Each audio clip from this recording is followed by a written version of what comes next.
fans, I'm back, leading the autumn programmes on BBC Three with the most expensive series ever to come out of this bureaucratic dump. Roland.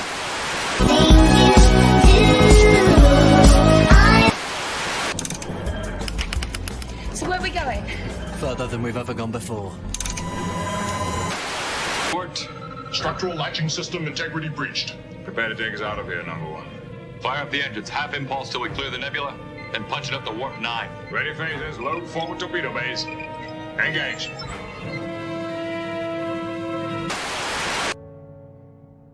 Homo sapiens. What an inventive, invincible species. It's only a few million years since they crawled up out of the mud and learned to walk. Puny, defenseless bipeds. They've survived flood, famine, and plague. They've survived cosmic wars and holocausts. Now, here they are, out among the stars, waiting to begin a new life, ready to outsit eternity. They're indomitable. Yes, indeed, ladies and gentlemen. Yes, indeed. We are indeed indomitable. Just watching that going, man, that was his first season, right? He knew what it was doing, essentially from day one. I mean, Robot was very clearly, a Barry Letts, Terrence Dicks Doctor, third Doctor, Doctor Who. But man, by the time you're in Arcade Space, it is, it was a completely new take on the Doctor, and just totally worked, right? He absolutely knew what he was doing right from the outset. I would say the same about Capaldi, which we're going to be talking about tonight. Except his first season wasn't very good. His first season, in my opinion, suffered from the success of Sherlock, right? I think, look, with the best will in the world, you can't have two massive juggernaut shows that you're running at once. Success, and they didn't expect it. They thought Sherlock would be a small little vanity project. They had no idea it would be doing very well. Anyway, I changed the intro for today. That was the Wednesday intro, not the Thursday intro. I thought, I change it up a bit. I like a bit the Star Trek cartoon. That was I heard they're doing some very short Star Trek shorts. Oh, God. Everything Kurtzman does is bad, right? Apparently, and I nowhere confirm this. The rumor mill is this, that there's been emergency meetings at CBS and Paramount CBS about what to do with Star Trek. Everything is failing, right? Everything is failing. Even Picard season 3, while it got very strong buzz online, right? It got really good traction. Everything is underperforming and increasingly underperforming. Apparently season 2 of Strange New World did very, very badly. So the plan is afoot to just erase all the Kurtzman Trek, including Picard season 3, which I'm like, what about Star Trek Legacy? That looked awesome. Give me a bit of Terry Matalas, but apparently Terry Matalas is being poached by Disney for Marvel or Star Wars, and whoever gets him, very, very lucky in my opinion. But again, all this is rumor. I have no way of substantiating any of this. It could well be true. So the idea now is to do a TNG season 8, which is set after Nemesis, and just forget everything from Kurtzman Trek. I don't know what's going to happen. Who knows? It just doesn't seem there's any repercussion to any of their insane decisions that they keep making. There really doesn't seem to be any repercussions whatsoever. Although, look, Disney, I think, is teetering, right? I think, all those spin-off shows we're looking at, probably not happening now, right? As this Hulu acquisition, they are screwed from, right? Because the valuation was 5 years ago, which was a rough valuation, was $27.5 billion, right? The valuation now is they are the second streaming service to Netflix. So it could be what? Netflix is a $200 billion valuation. Well, they $100 billion, $150 billion. So apparently Disney has to come up with a third of that money. And they have no choice, right? They're contractually obligated to come up with a third. So they were thinking they would have to come up with $10 billion, which if they do a bit of creative accountancy, they could well do, right? They could well manage that. But 30 billion, 50 billion, that might be a Disney killer. And Comcast are they are excited by this. So I know probably Disney's valuation will come in around 30. Comcast will come in at around 150, and I guess it'll go to an independent third party, which I guess they'll both try to pay off, right? I don't know. Like, wouldn't that be great if we get a Disney killer? Oh, right. Oh man. And then like, look, I don't mean hatred for Rusty Davis, but bloody hell, has he been banging on and shooting relentlessly about their sexuality? I mean, just relentlessly. Give it a bloody rest, darling. I mean, just oh God, it's crushing. Just this is what you do when you have a successful brand running, right? You don't have a successful brand. In fact, most people looking at it right now going, well, I'm telling you, the first time Shooty walks out in a dress, you are going to be a national laughing stock, right? And I think Shooty might be walking out in a dress, right? It just seems to be what they would do, right? I mean, like, it seems like that's very much on brand for Disney and Rusty Davis and everything they've been saying. Now, Dan Hanley from the Spacebook, he disagrees. I haven't really had a chance to talk to him about it. Hopefully, he's going to come on today, and we'll be able to discuss it. Just say, oh yeah, he's just telling me he will be on shortly. Who knows or dares to dream when that may be. I have had a really weird 24 hours. I want you to know this, ladies and gentlemen. A really deeply strange 24 hours. Last night, I started feeling a bit rough, right? And yeah, I think I haven't had meat in like months and months, and I don't really have much protein. And basically, I'm just eating vegetables. And I think I need some iron, right? I think I need some iron. I think I need some multivitamins. So last night, I start feeling rough, and then during the night, I was awful, right? I felt absolutely terrible. And by the morning, I had this clanging migraine, right? So I took Excedrin. And then I'm like, I mean, I'm super high without it being fun. I'm like, really? Can't the medication for a migraine be crystal meth? That seems like a lot more. So anyway, I kind of recovered during the day. I make it downstairs to my office by about 10:30, 11. To do the thumbnail for today, and I also had some straight work I need to do. Thank God that all went very quickly, right? So by about 1 o'clock or so, and then I had to make my basic sustenance is this. I have potatoes, and I make this kind of a salsa stew. This is basically what it is. Okay, quick rabbi recipe for you. I cut up chili peppers, onions, garlic, diced garlic into small little bits of and ginger, bell peppers. Right. So first thing, I put the onions in the air fryer for 20 minutes, and then 5 minutes later I put in the bell peppers, and then 5 minutes after that I put in the chili peppers and the garlic and the ginger. So then I have a multi cooker, right? Those little things you can cook all kinds of things in it. I set it to stew, and in that I get two cans of crushed tomatoes with no salt or sugar, right? A can of corn. Then I put the veggies in, about two teaspoons of chili.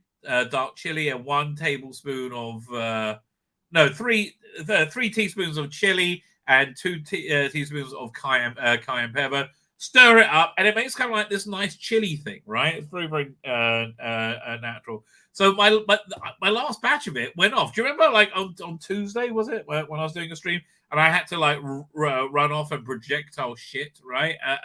I'm pretty sure it's because of that. I just thought it was spicy, but no. See what I did, when I make a new batch every week, and I just put it in with what's ever left over the old batch, and so I must have had a really old piece in there that went bad and just tainted everything. So thank you for that. Anyway, so I had this migraine today, and I've been on the planet Mars, most of the time.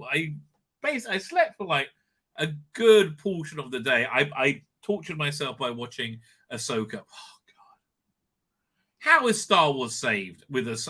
It's shit.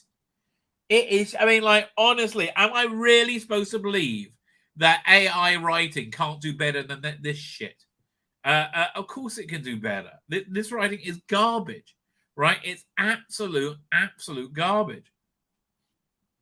I mean, the dialogue is awful. Ray Stevenson, however, freaking awesome. Oh, so wasted. So wasted in this shit, right? He has a bit of a lightsaber fight. And man, he really brings it, right? He's able to do those moves. And you get the feeling that this is, which you didn't really get with the original trilogy, that he was trained in the same way like the Jedis were trained. Anakin Skywalker.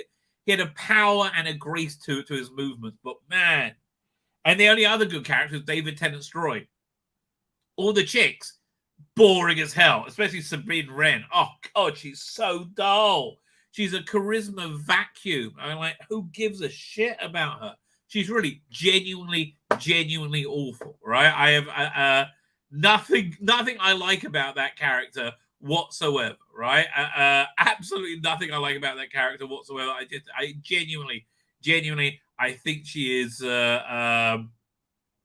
absolutely awful, right? I really do. She's so bland, right? She's so intensely, insanely bland. It's like she's proud of being bland, which I don't really understand. But you know, what can I say? It's traditional girl characters. Yeah. The thing is this: female, like the way girls interact. I say this all the bloody time. The way girls interact with their fantasy, with their characters, is they want to imagine those characters are them. So they make female characters with very bland, so young girls can imprint themselves on that character, right? However, boys like their characters to them to be the characters, right? Boys want to be Han Solo, right? So male characters have, high characteristics, well-defined characteristics, which so that's why I think this female Star Wars, it fails in every bloody way, right? Fails in every way. By the way, speaking of who else is failing in every way, every Democrat policy, right? I'm really kind of convinced at this point. However, I'm also convinced that a week from now the apocalypse will have gone down. It's 9/11 in 2 days, right? It's 9/11. It's 9/9 in 2 days. It's 9/11 in 4 days. I think if China and Russia want to scare America, they will do it on 9/11, right? If they want to do some kind of devastating attack, some like cyber attack, 9/11, like that would be the day to do it. Oh man. So yeah, am I convinced it's gonna happen? No, not at all. But what I am convinced at this point is by the time we get to November 2024, so many people are going to be so pissed off with the establishment, with Biden, with the media, because their lives are going to be much shittier than they are now, right? Far shittier, and they're going to pull the lever for the face of defiance, which is Donald Trump, right? That's just what's going to happen. I mean, that's why his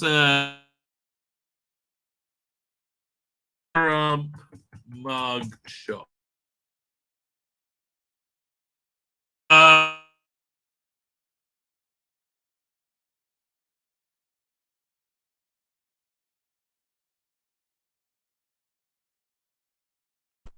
I'm back. There you go. That's like, really, is this thing going to go out? Oh, yeah, 1 second. Doink. Pull that out. Excuse me while I whip this out. Come on. There you go. Doink. This isn't a JPEG. This is that new format, WebP, whatever that means. Oh, it still works. There you go. So here, check this out. And this mugshot is masterful, and I hadn't really looked at it much before, but he looks better there than he normally does. The least orange I've seen him, and his hair looks good, right? And he looks steely, and he looks defiant, and he looks like he's facing down, like David and Goliath. He looks like he's facing down the administrative state, because he basically is, right? Look, the Democrats are going to try everything. They know they can't win. They know they can't win, and I don't think God's on their side, right? And I know that's the way I look at it. Why am I why did I get like deathly sick last night? Because I really do think like we're heading to an apocalypse. Apparently 40% of the population thinks that. And I think God needs to settle up accounts beforehand with me anyway. I don't know, right? So but I think people are going to like be so dissatisfied with their lot a year from now that all the what do they call it again? All that something of democracy, well, that shoring up no, not shoring up protection of all that cheating that they clearly did, right? Oh, man, tell you, it's amazing. Like Biden supporters, they are the absolute opposite of what they are. Exactly. Idiot moron rubes that have been duped and duped and duped and duped, and they are completely, they have no idea they've been duped, right? I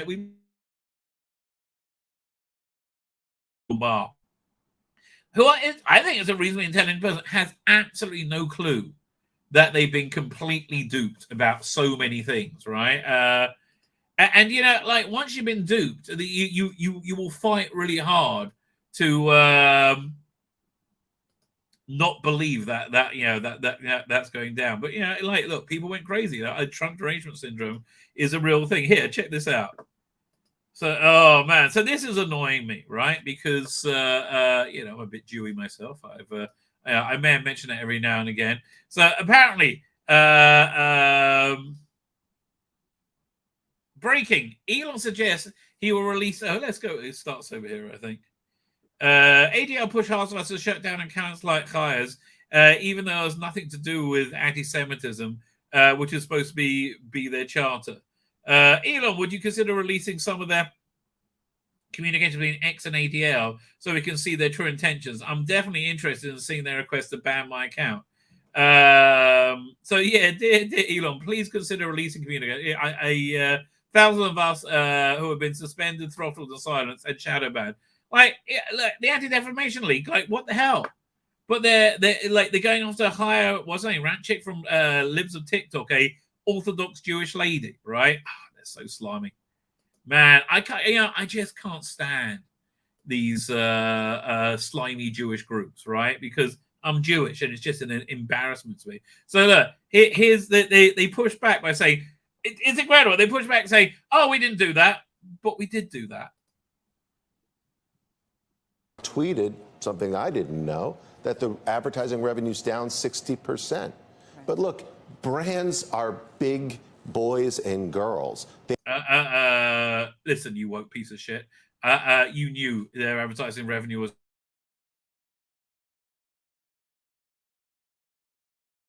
I mean, let's be clear here.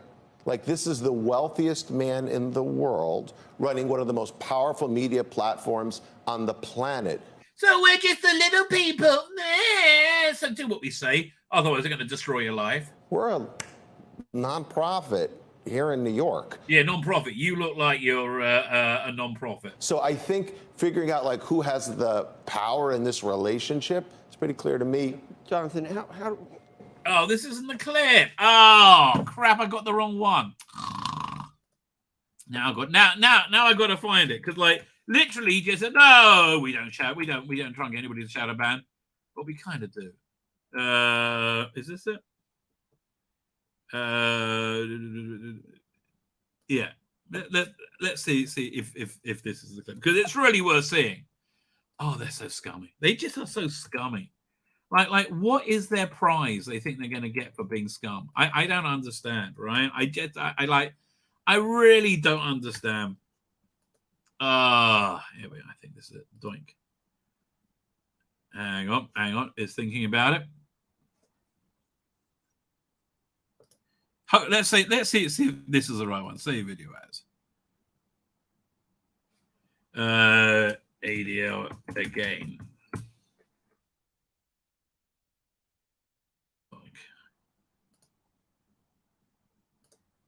Video file. Is this the one?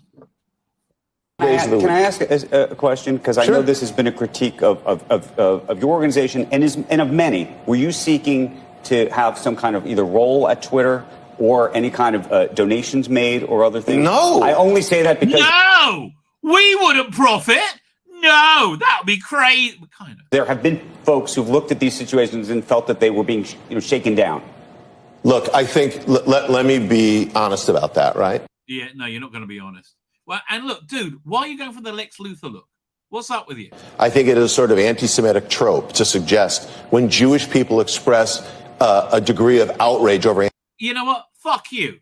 Fuck you, you cunt. You do not speak for me. Again, you Lex Luthor looking piece of shit. Anti-Semitism, that somehow that's a shakedown because Jews are greedy. That sounds to me... I'm not saying you believe I'm not even that. trying to... I'm just saying that is the...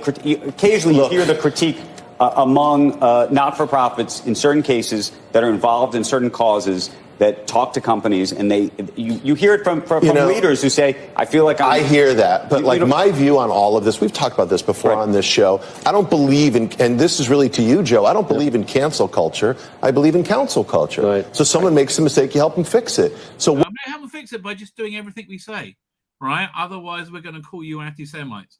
You know, like, it's, you're not helping anyone, right? And again, why are you bleating about anti-Semitism while you're going after an Orthodox Jewish woman? Because he's not a guy, because she doesn't say the things that you want, right? Benjamin Weingarten says, I don't know who that is, says the ADL is a leftist organization using, in parentheses, abusing Jewish identity. It no longer holds a sword and a shield against legitimate and deserved criticism for its liberalism. It undermines a cause it's supposed to stand for defending Jews against those who hate us. Yeah, and listen, look at that face. Is that face going to be one that decreases or increases hatred of Jews? I think this is a face that's going to increase hatred of Jews, right? Is this okay? Fine. I finally found another clip. Is this the right one? This guy is so slimy. I mean, like, really? Hang on. Let's see if this is the right one. What we've tried to do over the years with Twitter, with YouTube, with Facebook and all of its platforms, with... Yeah, well, again, control them by threatening them to call them anti-Semites when they're nothing of the kind. Okay, is this the one? This is a 2-minute clip. Big boys and when they algorithmically... Here we go. This, I think it's over here. Is anti-Semitic, and I don't think Twitter as a platform is anti-Semitic. And as we've said here, hate speech is the price of free speech. But let's acknowledge that when Elon Musk and the platform bring people, hardened anti-Semites back on. Okay, you're a lying cunt. Okay, you are a lying cunt. You are a lying Lex Luthor cunt. Where is this increase in anti-Semitism? Anti-Semitism lives on the left. The left that you live in, right? Man, is this guy even Jewish? Well, again, what embarrassment. When they validate their rantings, when they algorithmically amplify them and allow it to spread. He's just lying, right? This is just a lie, and you know you're lying. How out there are you, publicly and behind the scenes, talking to advertisers and telling them do not advertise on this? Completely, 100%. Platform. Are you doing that? We are not out there publicly or privately talking to advertisers. But we are. Frankly, it's true. We did call for a pause back in November after. Okay, so you just said we didn't do it, but we did it. I mean, literally, just now. After the acquisition. And then since then, since that initial statement, what we are doing is engaging with the management of the company, trying to help them make it better. Question? Yeah, we're just trying to help you. Obey us and ban Jews, because we here to protect Jews, so ban the Jews. Because I know this has been a critique of... Right, I should have just gone for this clip first. So this parody came out, and I thought this was absolutely fantastic, right? Took over X, formerly known as Twitter, We at the ADL have noticed a surge in anti-Semitic posts, especially from an account named Libs of TikTok. Libs of TikTok. But she's Jewish. How can she be anti-Semitic? I gotta find who this guy is. Because man, is he calling it? Semitic. Name someone else. Okay. Since Elon Musk took over X, formerly known as Twitter, we at the ADL have noticed a surge in anti-Semitic posts, especially from an account named Dave Rubin. He's Jewish too. What are you guys doing? Okay, let's just change the script, put the right name in there. It seems to be the anti-Semitism is actually what the ADL is defining as anti-Semitism is in fact you just hating anybody who doesn't support you. This is Damon Imani. Is there? Can I give you a link to his? I'll put his Rumble channel in the because again, this guy is so 100% nailing it. It's not your fault. From an account named Ben Shapiro. Come on, guys. He's Jewish. Who are we canceling? We can't do this. Again, I'm more embarrassed about that than I was about Harvey Weinstein. Really, genuinely. I was like, it's a freaking nightmare. And you know, I just can't stand how anti-Semitism is always brought up by leftists or was again Dan, who was at Hooverville, was telling me that Mr. Trilby was at Hooverville, and he says, "Man, the vibes he gets off that guy in real life was 100 times worse than you get off him online." And online, he always calls things anti-Semitic when he's like, dude, if you supported Jeremy Corbyn and you still support Jeremy Corbyn, you are anti-Semitic, right? I'm sorry to be the one to break it to you. You are anti-Semitic. So, my man Vivek, right? And again, the ticket I want for 2024 is Trump Vivek, right? I think Trump in jail, or some kind of house arrest, which is they're going to do whatever they can, right? It's not even 2024 yet, right? And they're already ramping it up. You know, they had Whoopi Goldberg go, I got COVID. Listen, they want to bring back the lockdowns. Could it be because it helps them a lot, you know, in elections? I don't know. Universal mail-in balloting, right? Could that be? And again, the intensity of the stupidity of Biden supporters. We're like, no, it's got nothing to do whatsoever with us cheating, but we just care about the law. We care about the law. That's why we need to ban Donald Trump, because we care about the law. What about Biden? He didn't do anything. And they keep putting, yes, he did. And I love it. You know, you have people like, again, Bill Maher, where they go, no, I don't even know.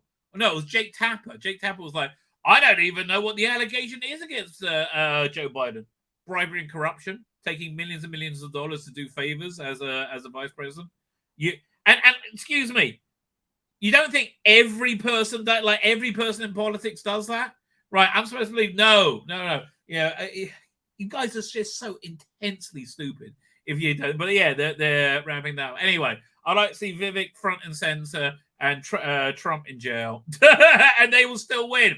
Because come November next year, I just think fortification, right?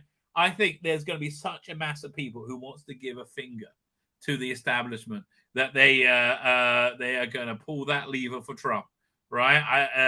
Absolutely, I believe they're going to do it. So anyway, one of the things he gets skewered on is he said, especially in the Israeli press, in the Jewish press, saying he's bad for Israel. No, he's not. Freaking awesome for Israel. So this is a clip with him talking about Israel. Again, this is one of question. Yes.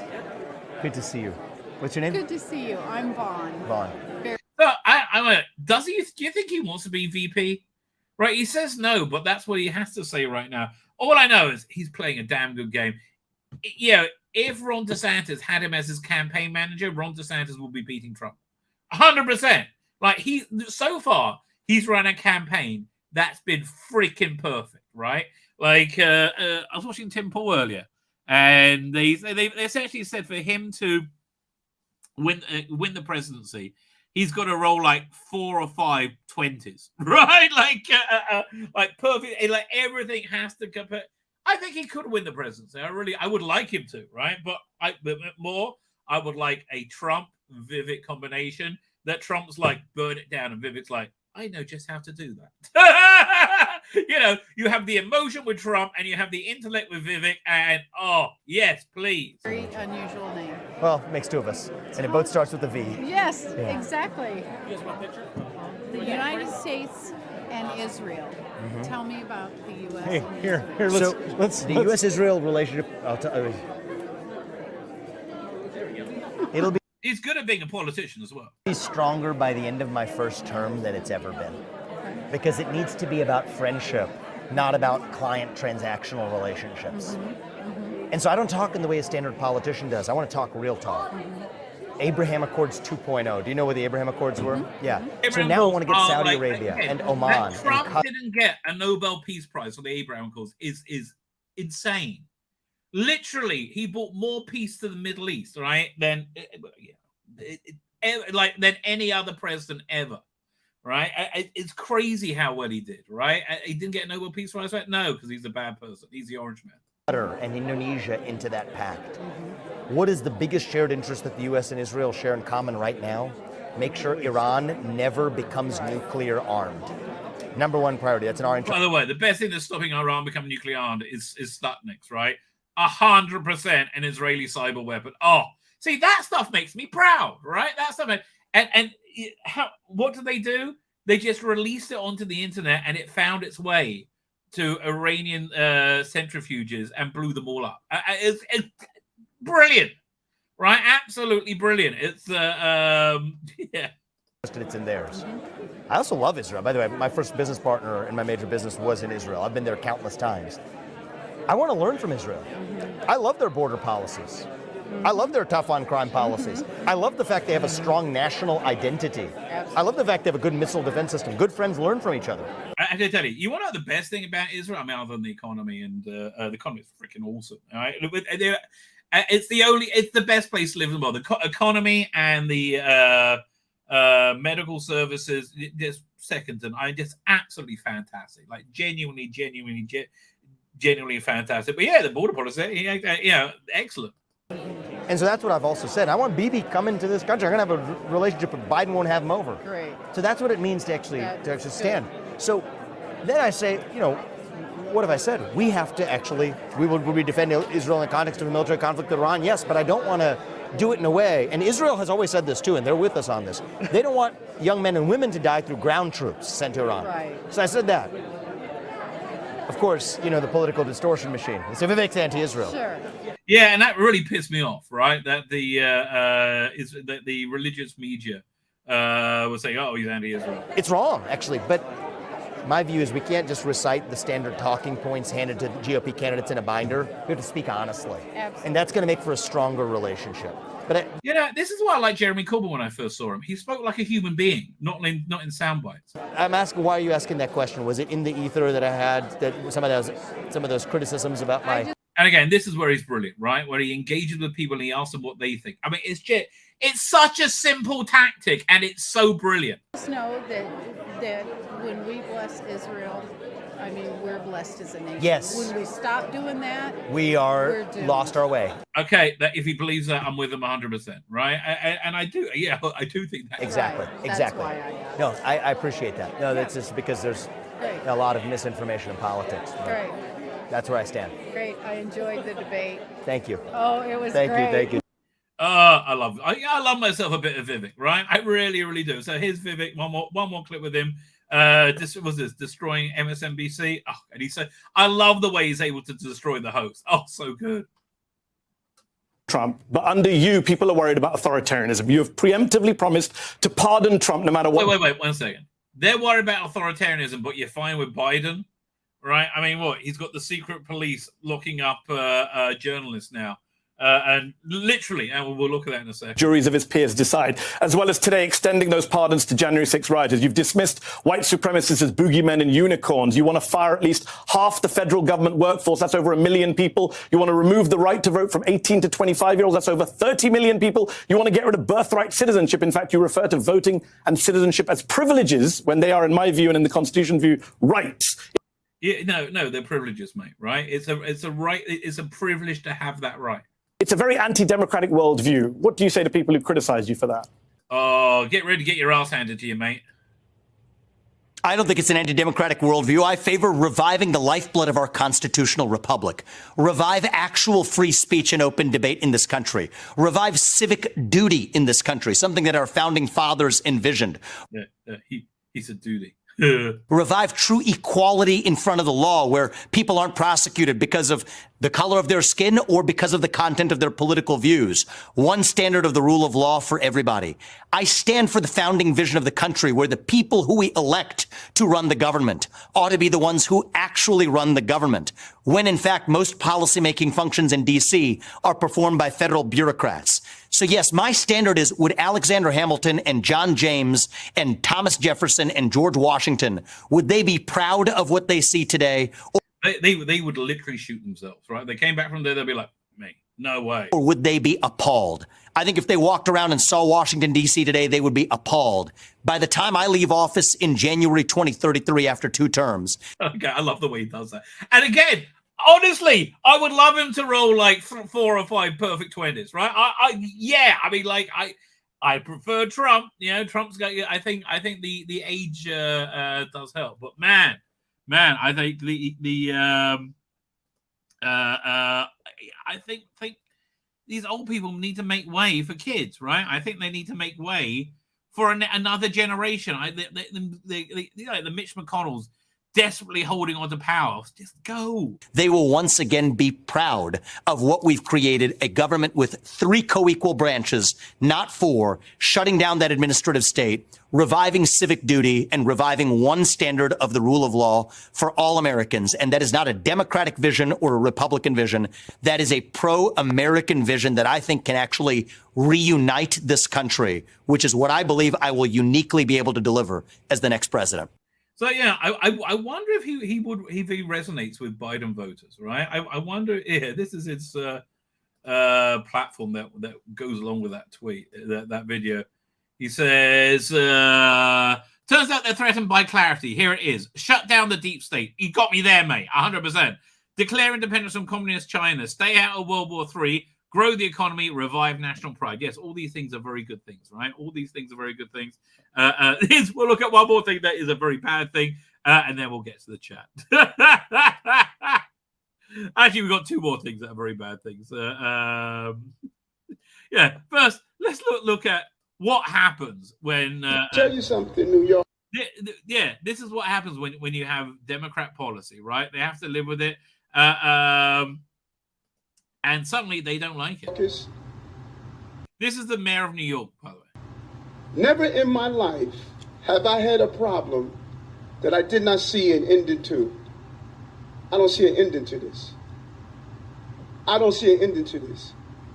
This issue will destroy New York City. He's talking about the, you made it a sanctuary city. He's talking about immigration. So apparently they're getting, what, 10,000 a month? Destroy New York City. We're getting 10,000 migrants a month. One time we were just getting Venezuela. Now we're getting Ecuador. Now we're getting Russian speaking coming through Mexico. Now we're getting Western Africa. This is all your policies, you schmuck. Now we're getting people from all over the globe have made their minds up that they're going to come through the southern part of the border and come into New York City. And everyone is saying it's New York City's problem. It is. It is your problem. Again, just say you're wrong. Every community in this city is going to be impacted. We got a $12 billion deficit that we're going to have to cut. Every service in this city is going to be impacted. All of us. And so I say to you, as I turn it over to you, this is some of the most educated. Yeah, again, but it doesn't matter how educated you are. People can't admit they're wrong, right? People cannot admit they're wrong, even about the most insane thing. So let's look at this. Into those bathrooms, and no man needs to be in there. You understand me? Man. You are you know, you are a man, mate. Okay, I mean, look at you. a man. You are created as a man. You are a man. Start acting like a man. Act like a Okay, dude, you're a man. Look, I mean, look, you don't even look vaguely feminine. man. Go. Do something. Act like a man. You're a man. People act like one. What happened? Why? Why are you acting this way? I'm a man. So are you. No, I'm not. Yeah, no, you really are, mate. Then what are you? I was born intersex, dude. He says I was born in sex. I think he's lying. Think you don't know what that is? I was born with both. Sir, you're going to have a problem if you keep going into women's bathrooms. Somebody's going to do something to you. I'm just telling you the truth. I've been doing this for years. You want to do something? Look outside. Yeah. Again, threatening to fight him doesn't make yourself sound feminine, darling. Okay, hate to be the one to break it to you. It doesn't make you sound feminine. Fine, let's get to the chat with that. Doink. Oh God, I look at Ahsoka with her arms folded. It's so shit, so smug and bland. It's garbage tier Star Wars. That's exactly what it is. Ray Stevenson, it's just tragic. They had perfect villain in Ray Stevenson. Wasted on this shit. Just so wasted. Unbelievably wasted on it. Anyway, hopefully we'll get to the Capaldi stuff tonight. Who knows what dares to dream? Rabbi Ahsoka says May. I don't know what that means, says Lonnie. Sabine's decision in Ahsoka totally broke episode 4 for the sake of lazy writing. It is lazy writing, and just Sabine is a lazy character. She's a non-character. Matthew Barrows here. He asks, has Shooty managed to keep his mouth shut for 5 minutes? No, but he did have Rusty Davis' dick in it. So at least he wasn't talking. So, that was okay. Colin Archer's here. How you doing, Colin Archer? Thank you for joining. The OTS Starters is here. Hello, OTS Starters. I heard all about the recent installment of Ahsoka. Honestly, it seems like they ripped off my religious. Do I have it over here? My religious comic, Hagibor. No, I don't have it over here. Where Anakin Skywalker shows up at the end, and the digital de-aging markedly better, right? Markedly much far superior to when it was in Obi-Wan Kenobi, which was a piece of shit, right? And I liked him calling us snips, right? That was nice. But God, this show it's just such shit. It really is such shit. It's so bland and so boring. I have to, and I don't want to watch 4 seasons of Rebels. I had no idea that Admiral Thrawn was all the way through it. I mean, I had no idea at all. Ethan Parker Holder is here. How you doing, Ethan? Thank you for joining us. And I said I never seen Rebel. Wait, that was animated TNG. No, that was a fan thing, which I loved. Right, that was taken from the best of both worlds. I watched One Foot in the Grave last night, and I can truly say I forgot how fun it was. I got to check that out. I've seen one of my favorite shows I want to rewatch is Derek, Ricky Gervais show. Jordan Lee is there. Who else thinks Elizabeth Olsen should do a rom-com? Yeah, absolutely she should. I mean, I think she's made for that, right? Jonathan Cox is here. How you doing, Jonathan Cox? Thank you for joining us. Matthew Pounder is here. Evening, Governor. Thank you for joining us. Paul Townsend. Paul Townsend finished with the whole series. I guess we're about One Foot in the Grave, right? Mr. Jekyll and his very good friend Hyde is here. How you doing, Mr. Jekyll and Hyde? And who else is here? Okay, whizzing through the chat, baby. Whizzing through the chat.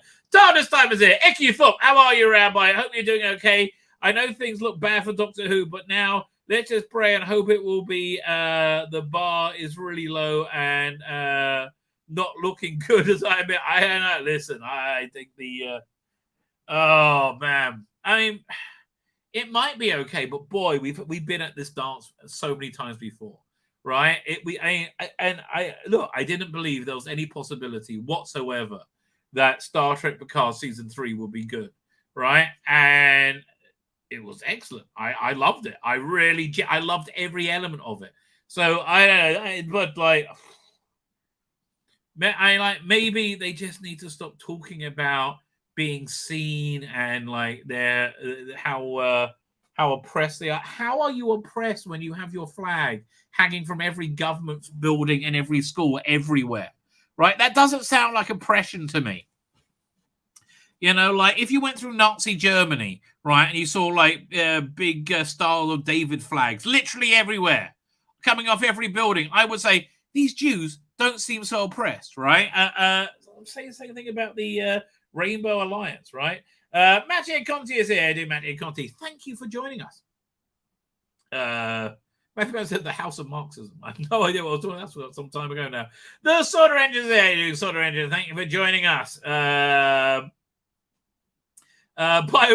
Rusty David Jr. closes it on the way out. Yeah, such a shame. It really could have been great, right? It still could, but it really could have been great. But no, they just got to be like, you know, teaching kids, oh, it's sucking dick is great, right? And you know, don't get me wrong, I'm somebody who likes having his dick sucked. I am, right? I like that a lot, right? Way up there. I like it. What do I like that more, or like do I like have my dick sucked more, or do I like cookies more, like the gooey cookies? Oh, I don't know, but they're both up there, right? They're both up there, and yet I don't feel an absolute need to instead like train children. Oh yeah, having your dick suck's awesome. They can work it out for themselves in their own time, right? Where are we up to? Sweeney's blood work. Yes, I've been meaning to get to it for freaking ages. Oh, I so need blood work. You're absolutely right, Island, right? Yeah. Vitamin C, iron 14, and other nutritional deficiencies. Well, thank you. Let me write that down. That actually sounds really helpful, right? Yeah, 1 second. Vitamin B vitamins, iron 14. But yeah, no, I totally need that, right? Yeah, absolutely need blood work, right? 100%. Where are we up to? Fine.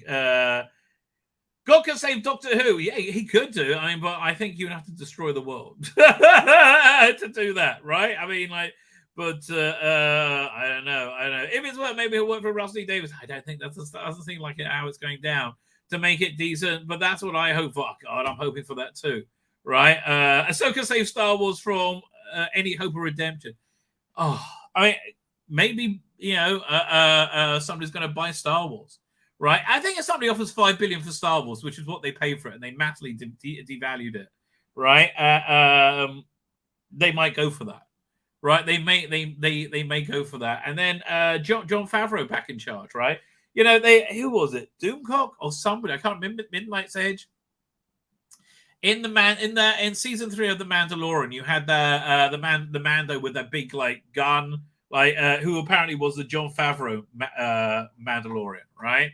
And he gets killed by the people from not the Rise of Skywalker, the Last Jedi. That, by the way. What cranks me is the central idea of like I loved having the Praetorian Guard. That was great, right? But yeah, he was basically saying that you know the sequels have killed the Filoni Star Wars. I will put Dave Filoni in charge of it, and I would like to get what's his name again? Oh, what's the name? I'm trying to think of a movie did Inception. Inception is by where is it? Christopher Nolan. I would like to do Christopher Nolan, right? Christopher Nolan to the movie The Life and Death of Luke Skywalker, and we see the entire life of Luke Skywalker, right, on his deathbed, looking back at at his life. That way, we get to see traditional, classic Star Wars scenes from a different angle. Yeah, I think that that would be great. Fine, I'm still over in the chat. Maybe Sabine's charisma drained out through the lightsaber holder torso. That was so dumb. Look, if you get a lightsaber through the gut, you should be dead. Right? That was just so dumb. Oh, God, but she was so stunning, so brave. Catherine Fears here. Unpopular opinion. I like Strange New Worlds. I love the first year of it. I think season 1 was freaking awesome. Right? I think season 1 was really exciting. I think they had one duffer of an episode, but really great. Season 2 was woke drivel, right? And and they just doubled down on everything bad. Everything that wasn't working, they made their central thing, right? But I thought season 1 was freaking excellent, right? I didn't like making Nurse Chapel a complete slut. Red flag on September 11th. I mean, listen. I could see that going down. I could totally see something going down on 9/11. Go watch Valiant Renegades vid on Bob Iger. Okay, let me write that down as well. Valiant Renegade video on Bob Iger. But they what it apparently wants to do is sell it to Apple, the whole Disney to Apple. Who could afford it? But why would you buy it? Right? I mean, it is just. I didn't know that. I mean, it's just so devalued. Apparently, WebP is just a container. It could be anything. So I could just change it to a PNG. It should be fine. I'm just going to say the actor who plays Luffy literally looks like she jumped right out of the pages of manga. I have no idea what you're talking about. This must be, was it OneNote? I'm just so not into manga. So is Trump in prison? I don't understand. Did you take the mugshot and let them go? I think Trump is going to end up in prison before the election, right? I do think that's going to happen, right? And I think Vivek's going to be the guy campaigning, right? On the ground. I think that's probably a good combination. But again, day one, Oval Office. Vivek's like, yeah, we're going to do this. Like, he's got the brains to do it, right? And Trump's got the will. Man, that guy is made of iron, right? It's weird. All the attacks on him just made me respect him more, right? I would have crumbled by now, right? I would have crumbled. Apparently for the Netflix dub of, apparently for the Japanese dub of the Netflix series, they got the original actors from the still running anime to dove over the live. I guess that's a very clever idea, right? Again, but for me, it's really not. It's not for me. Rabbi's going to get so confused when he finally catches up, and we're talking about live action one bit. I worked it out, right? I worked it out. I feel good about myself. ADL is way powerful, and they are pieces of shit, right? They are pieces of shit. By the way, here, this is something we didn't go over, but I think it's worth it. Where is this? Doink, doink, doink. Here. Share screen. Share screen. Doink. So yeah, let's debunk the ADL guy, right? Let's see what he says. He claimed that Elon amplifies anti-Semitism speech back on the platform. This is not true. The ex-safety team shared an independent assessment by Sprinkler that they found hate speech and press on X to be 0.003% compared to Twitter's estimate of 0.12. Okay. Greenblatt clarified that he never claimed that Elon or X were anti-Semitic. I don't think Twitter is an anti-Semitic platform. Okay. When Greenblatt was asked by the host, who identifies as Jewish, if he was seeking position on donation from X to the ADL, he took offense to this, called an anti-Semitic trope, as if he was trying to cancel him, leaving the host uncomfortable and defensive, and not answering the question. Greenblatt changed ADL is not publicly or privately talking to advertisers, but shortly after says, we did call for a pause. Exactly. Greenblatt said ADL is a small non-profit. Not true. The ADL is an inflation organization, 100 years of history. According to the ADL's 21 tax filing, the organization revenue was 101 million. That's not small, mate. With a balance sheet of 238 million. They also received millions of dollars indirect government funding via grants, groups, ADL interests. Greenblatt says the ADL works with social media platforms, including Facebook.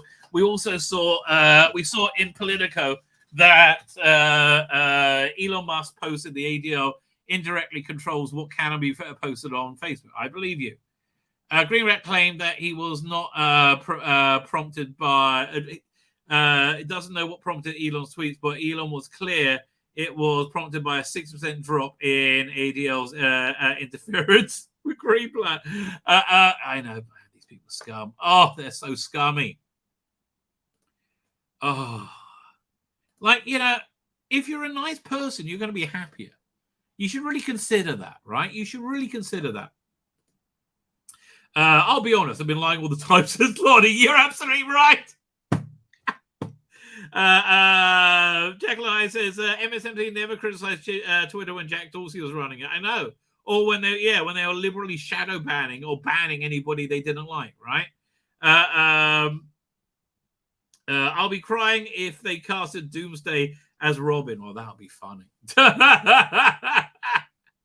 a Jew be anti-Semitic? Often. Oh, yes. Yes, they can, right? Jews are very natural Uncle Toms, right? They are desperate for it to be accepted by non-Jews, right? And I'm a Jew. I know my bloody brethren. They are, especially secular Jews, right? They are desperate to be accepted, right? And that's why they only complain about anti-Semitism when it gets really bad, like with Jeremy Corbyn. And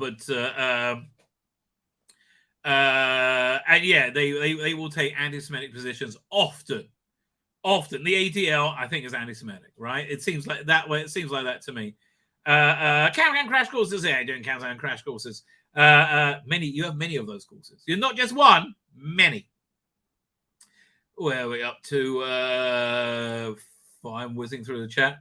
Tardasan said, I got to listen to Tardas say, you want to tell me why it was okay to bully me and my friends because we didn't like Jody because he hides behind Twitter. Only would he say that? Yeah, he is a coward. I don't think he has any good character traits. I think he's a genuinely scummy person. Fine. So Rabbi, the best thing about Israel is the women are hot. Let me tell you, the women are insanely hot, right? And the Bible. Well, if you like the Bible, there's a lot of like around the corner from me is Benjamin's tomb. Like one of the 12 sons of Jacob, right? Literally, his tomb is like a 5-minute drive from me. It's really weird, right? Like the Bible's alive here.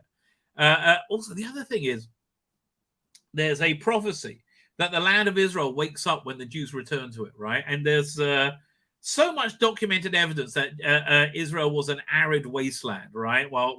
Before the state of Israel was declared, right? It was created. I think Mark Twain has a story about the road to Jerusalem. It says how barren and awful it was, right? And the incredible thing is, if you go to Israel now, you will see this. There's a thing called the Green Line, which after the 48 War of Independence, I think the British maybe drew a green line on a map to say this is the Arab side, this is the Jewish side, right? But you can see that green line now because it's on one side, the Jewish side, it's lush, right? There's trees. It looks like the south of France. It's just rolling countryside. It's beautiful, right? It's insanely beautiful. And yes, I know we have very good agricultural technology, which I think is I think, no one says how prophecy has to come about, right? Sarai was hotter than Gal Gadot. Oh, you're talking about Sarah, right? That's how Avram populated the whole country. Well, yeah, she was a hottie. Linda Carter or Gal Gadot? Well, I will go for Linda Carter, but I like the Shixers. What can I tell you? The whatever's forbidden to you is much sweeter. Gadot is not that hot, really. I think she's beautiful, but I don't think she's hot. I agree. I think the same thing about Karen Gillan. She is in the Wonder Woman costume, perfectly cast as Wonder Woman, right? Absolutely perfectly cast as Wonder Woman. Cross Godwine is here. How you doing? As stupid as the average New York City voter is maybe massive migration is a good thing. Good thing for them. Their life should need to be ruined by like people shitting on the street outside the expensive areas, right? You know, I think there are these $1 billion apartments that are mostly empty all the time in New York. They need to start living there, right? Look at Ahsoka's speech balloon. I'm stunning and I'm brave, and if you don't like like my show, don't like my show, you're a bigot. Carter says, have you ever considered they might not like it because it's unwatchable garbage? One extra letter. Yeah, listen. It's not far off, baby. Not far off. You know, any land you can walk away from, I'm on board with. Right, I'm on board with. Have you ever have hope against hope for the greatest show ever? Consider Russell has not yet let us down with a finished Doctor Who product. Oh, yeah. Listen, I am. But my hope has been just kicked in the balls relentlessly, right? Absolutely relentlessly. When did that video come out that had the Star Trek TOC upgrade? Oh, I don't know. Here, 1 second. Let me look at my history. I'll go doink. Doink. Where is it? It's... Well, I have to go back quite a bit. It's I watch too much YouTube. Yeah, that's what I'm going. I watch too much. Where is it, man? I'm going back and back and back. It must be. Oh, maybe it was on Twitter. I thought it was on YouTube. I'm looking again. Watch history. So not today. Not there. Godzilla -1, man. Yeah, we're gonna watch that trailer. That's awesome. I remember I watched the Godzilla -1 trailer yesterday, and it looked freaking crazily good. I really want to see that movie, right? I really want to see that movie. But now I'm at the Equalizer because I watched the Equalizer the other day and I quite enjoyed that. Russell Brand. Equalizer 2, no more Equalizer. There's videos I don't even remember watching. I don't know. I can't find it. Okay, is the bottom line. I'm sorry. I really do apologize. I must have got it off Twitter, right? Or X, whatever you want to call it. But here, where's the Godzilla trailer? Because where is that? There you go. Doink. Because that looked freaking incredible, right? Here it comes. That downloaded. Fine. Let's finish the chat. I think I finished the chat. No quotes in Japan. I don't know what that means. We started. I think we're stuck. Maybe we are. Who knows? Here, look, this looks fantastic, right? This looks like, I think, the best Godzilla movie I've seen ever, right? Because I love the traditional Godzilla movie, right? Because it was much like Battlestar Galactica. The reboot Battlestar Galactica was a very honest and genuine reaction to 9/11. Godzilla was a very honest and genuine reaction to having nuclear weapons deployed against them in World War II. Like there was this fear, this terror of technology that just destroys everything. This this unrestrained power that they had unleashed.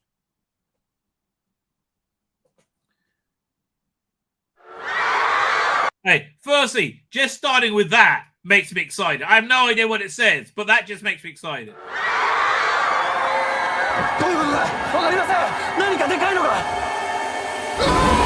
See, this is what a Godzilla movie should look like. It should have Japanese style. It should have people like that screaming. Yes, this is what a Godzilla movie should look like.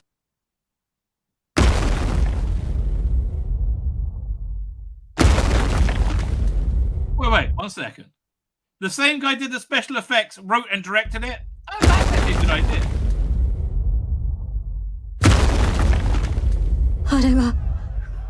Godzilla. Godzilla. I love the way they say that in Japanese. Godzilla. Oh, yes! Oh, this looks awesome. It's a period piece as well. Looks like it's set in like the 60s.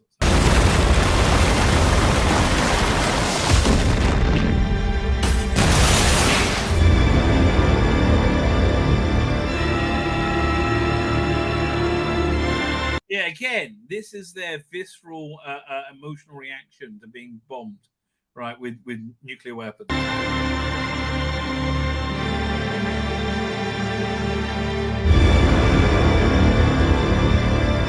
なんで俺たちこんなところに呼ばれたんですか？政府はこの情報を国民に伏せています。誰かが貧乏口引かなきゃなんねんだよ。You know, and I have like the MonsterVerse movies. They're all wildly different, right? Here's one second. Let me pull up what Godzilla movies have come out.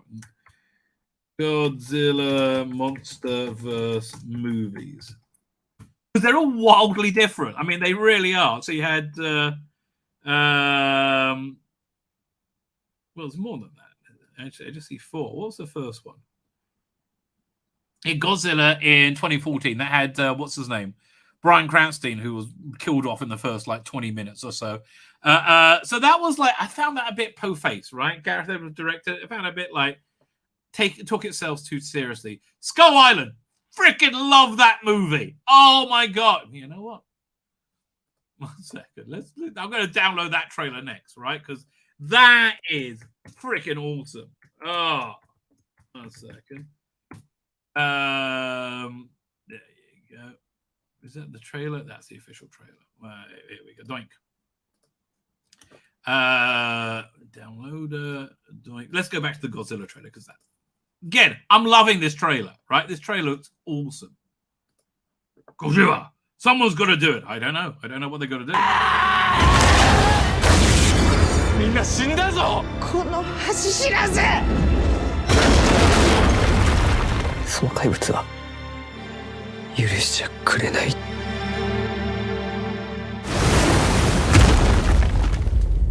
ゴジラ-1。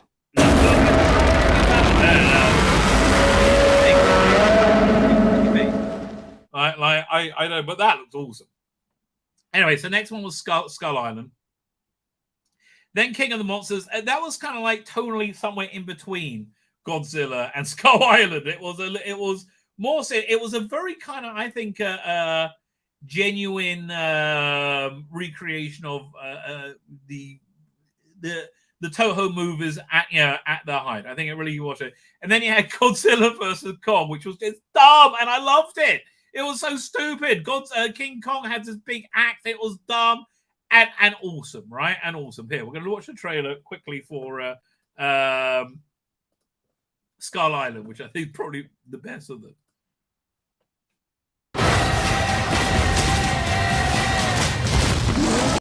Okay, how great was Kong Skull Island? It had Brie Larson in it, and I still like it.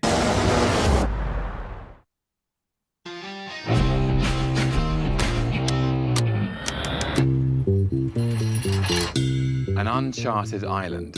Let me list all the ways you're going to die. Okay, Tom Hiddleston and anything, fantastic. And this is the movie that told me he must be James Bond. Rain, heat, disease-carrying flies, and we haven't started on the things that want to eat you alive. We'll double that. Plus a bonus if we make it back. If?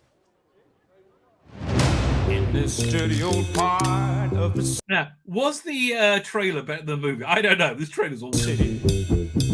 When the sun refused to shine. Is that a monkey? One of the greatest lines ever. I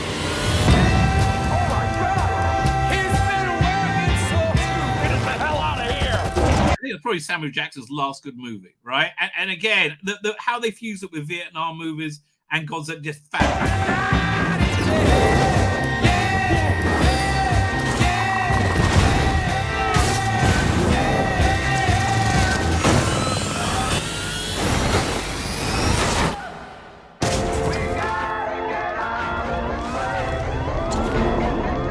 Great soundtrack as well. I think the trick for a Godzilla movie is, or a monster movie, you can't take yourself too seriously.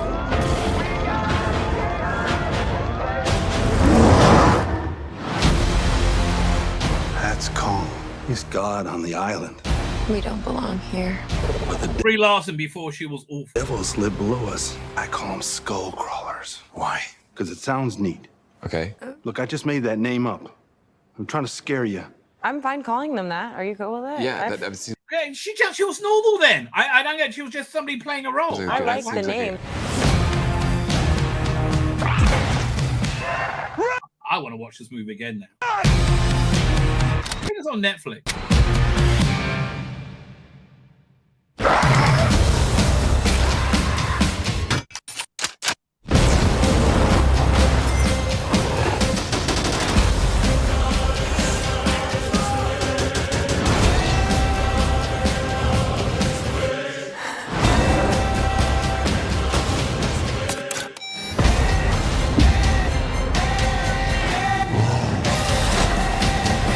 I just want to go back in time and show Brie Larson this trailer. Say, Brie, darling, Brie, have you considered not being an annoying cunt? I mean, have you just considered it? Because it's really working for you, not being an annoying cunt, right? That was really, really working.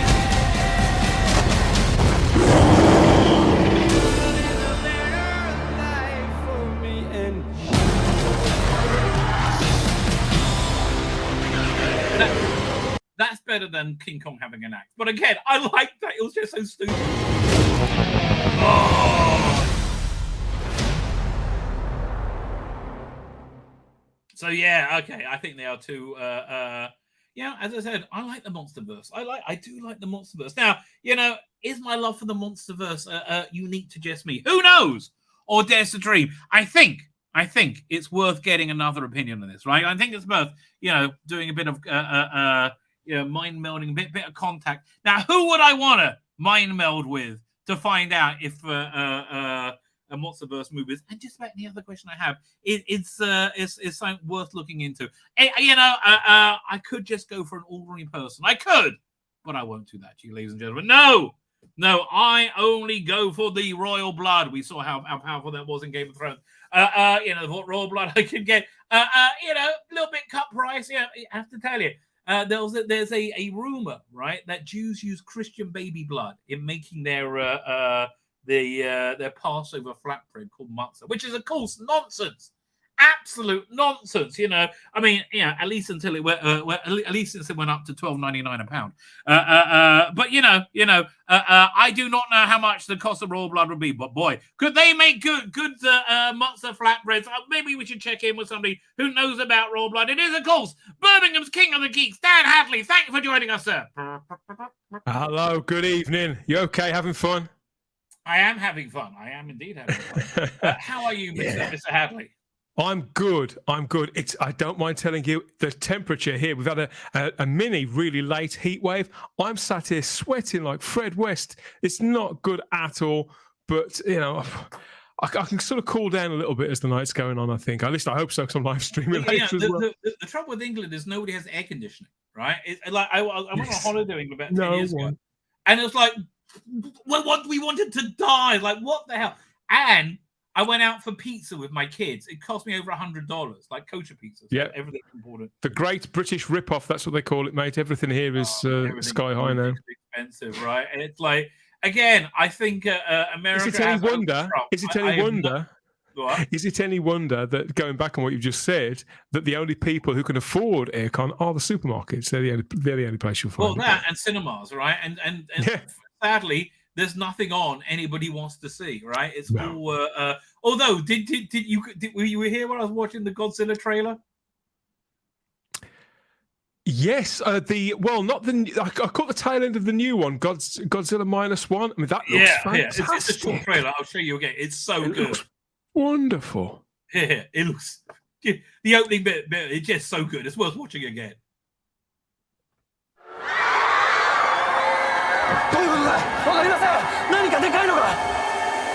This is what a Godzilla movie should always look like. Whoosha.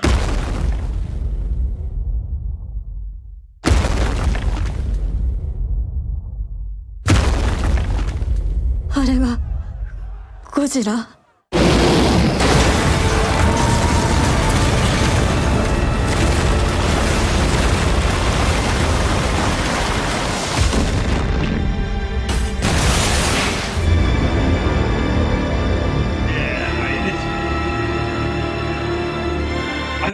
probably where you came in, but there's just like crazy, Wow. very, very accurate Godzilla action. What I love and it's about dubbed, which I like. I mean, subtitled. Everything. It's like watching a movie on a bad Godzilla movie on Sunday afternoon when you wake up and just before just after Network 7. As if you remember the 80s. Do you remember Network 7? I remember it being listed, but I don't think I ever used to watch it. Really? Was it with Dick Spanner? I used to see Dick Spanner because they used to clip Dick Spanner out, didn't they, and put that on Sunday mornings on its own slot. That was a few years later. Yeah. Yeah, no, it was just like it was designed to come on as teenagers woke up on Sunday mornings, like about 12 in the. Then you'll watch it in bed with the spliff normally. That was the Sunday morning. Hangover TV. Happy days. So I want to ask you, right? Yes. The more I think about it, the more I'm convinced that we're going to get some kind of weird sexual identity going on with Ncuti Gatwa in the new era of Doctor Who. Now, you didn't think so when I spoke to you about it. So what's your thought? I still think what I thought a few days ago. I think that we're sort of trying to peek under the covers a little bit, and the shine has gone off all new Doctor Who for me in a similar way to how it has for you. Right. I'm still generally very enthusiastic for it, and I'm still thinking that they probably have picked the right bloke. Now I'm starting to believe that it might not necessarily be the right time, and that other pressures and other indulgences may not permit Ncuti Gatwa to be the Doctor that I suspect that he could be, that he has the potential to be. I just think there's immense pressure to have to have some fringe sexual identity built into it, right? Is it that, but at the same time though, Disney is fucked. Disney is fucked beyond fucked. To do that, Russell T Davies would have to go back on a lot of things that he said in the past. And I know that he's older, and we all change in time, and he's certainly angrier than he ever was before. But will that permit him, afford him the self-indulgence to weaponize the central character in the way that his predecessor did? I'm not certain. I don't know. I can see him creating new characters that do all of that, but I believed he had more respect for the character of the Doctor than that, and understood. I believed it too, but man, look, hopefully I'm wrong. But I think, look, when it was just Yasmin Finney as a background character, fine, right? But there's not a problem with that. Of trans actors, right? In the now, it's ridiculous. They've just announced another trans actor or actress, haven't they? It's crazy, right? Honestly, I think if Ncuti wears a dress or any some weird effeminate outfit, which he says he likes to, I think the show is gonna get spanked and ridiculed way worse than Jodie Whittaker. Well, that's the issue. That's the issue, isn't it? What's at stake here? You and I suspect you believers. I don't want to see people from that community stigmatized or given a harder life to live. Absolutely but I don't want their bloody boot on my neck either. That's how it's starting to feel. Well, I'm not sure it's theirs. It's people who seem to be, as always, it's people who aren't of that world, kind of acting on their behalf almost. Right. And it's just weird it's all very, very strange. And I'm sure that Ncuti Gatwa means well. He certainly seems to having fun playing the part, and I believe that he understands who the Doctor is at his very core. But I am starting to wonder whether the influence of people like Andy Pryor and Russell T Davies, who clearly has it's not. Yeah, it would be dialing it down to call it an agenda. I think he's got a battle plan almost, and that does. Like a Doctor Who fan, that scares me a little. It really does. No, I do. I do agree with you. Anyway, I wanted to take you on to a little wander down the insanity of toxic fandom, because I think toxic fandom might well change. This is hilarious, right? This is from the other day. Okay. If you ever go to a Doctor Who event, please don't be a fool and be rude to other fans, etc. If you don't like a specific era, that's cool. But being cruel to fans who do and actors and writers who are involved is unnecessary and inappropriate. If you can't stay quiet, don't go. So what's obviously going on here is somebody said, oh, Jodie Whittaker era was shit. I mean, and they just can't deal with this reality that Jodie Whittaker's era was shit, right? And every time they hear it, they feel like it's a personal attack. It's not a personal attack. It's that we all hated it because it was shit, right? She was horribly miscast, and I know these people were insulated from that reality for a long time. So this is where it's from. Helen, who supports the WGA and SAG-AFTRA strike, I support it going on forever, right? Absolutely forever. Oh, and I heard J.J. Abrams just had his deal cancelled. Is that his what? Sorry. J.J. Abrams just had his first look deal cancelled by force majeure with Warner Brothers. Oh, well, brilliant.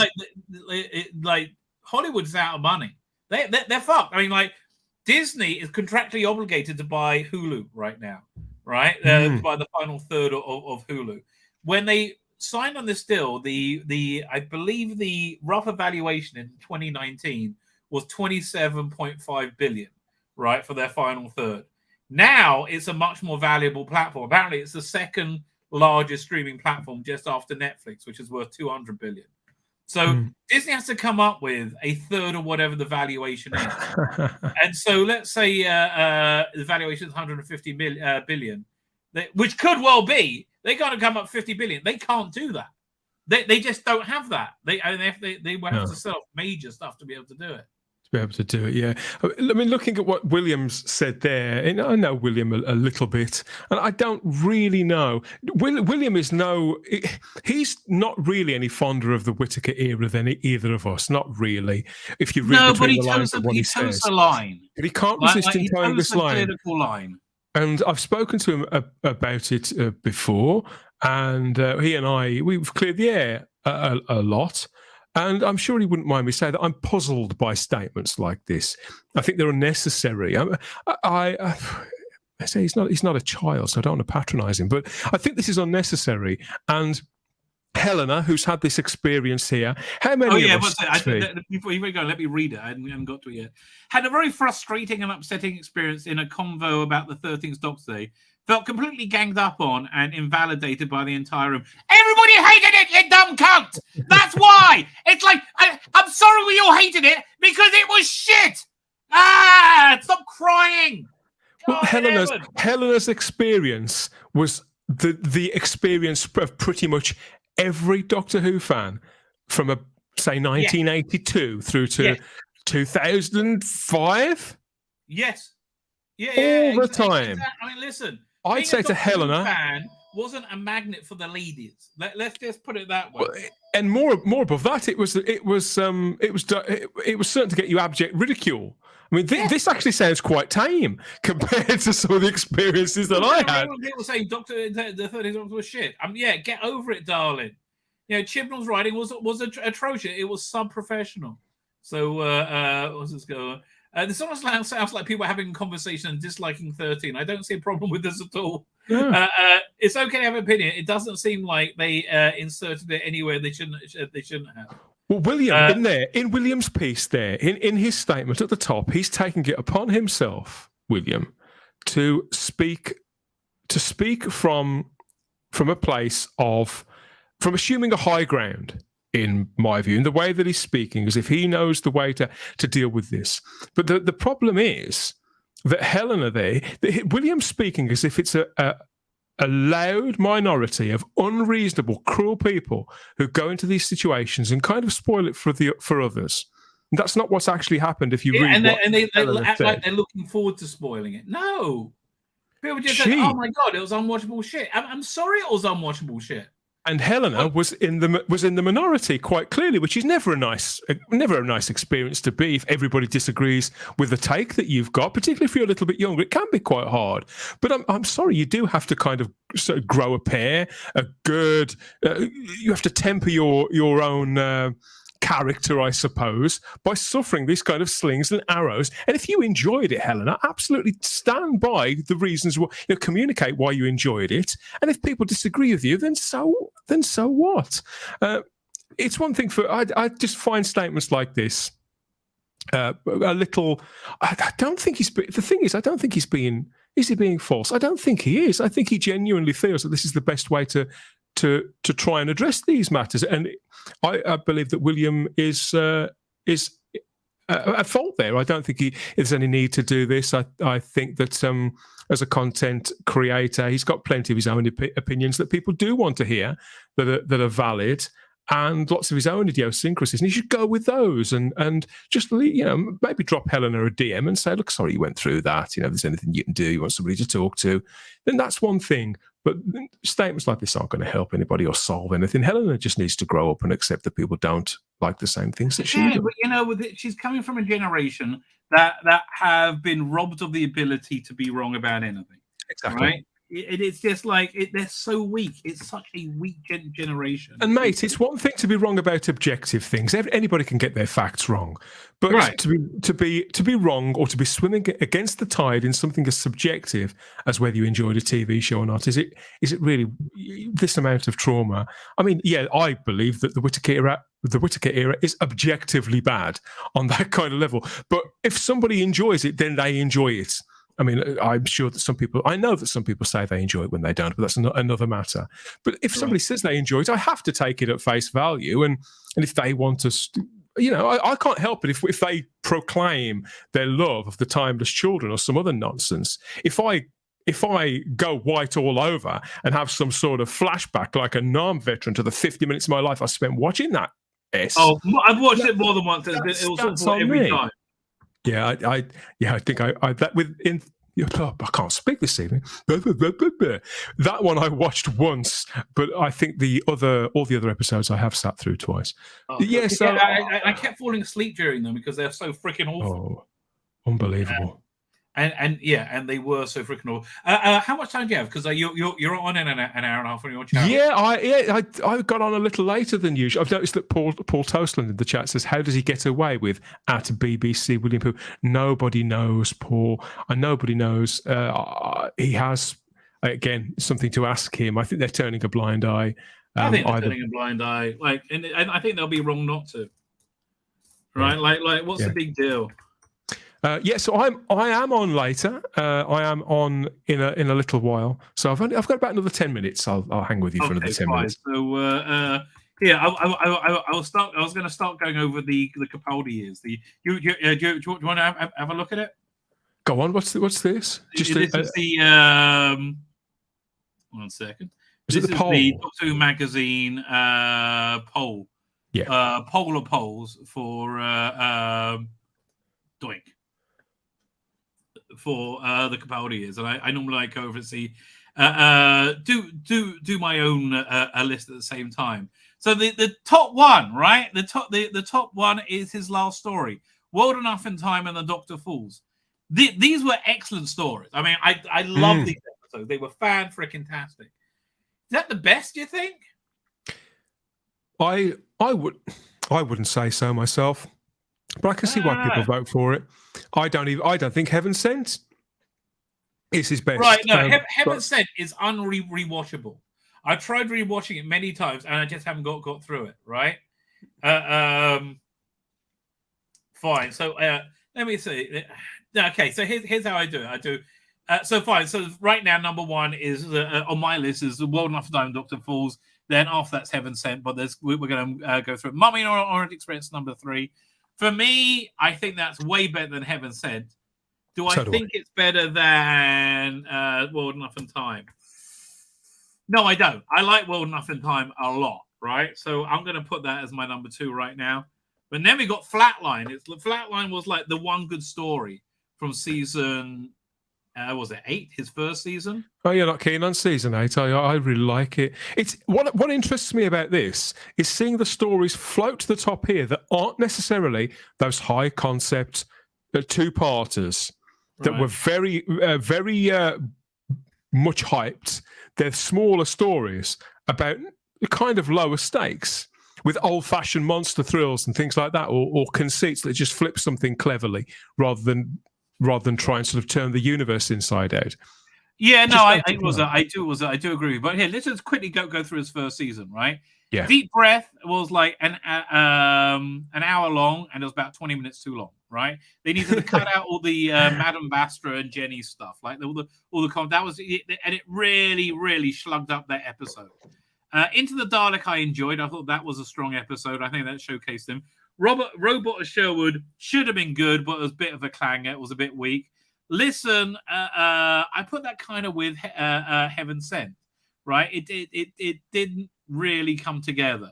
Time Heist was a better story.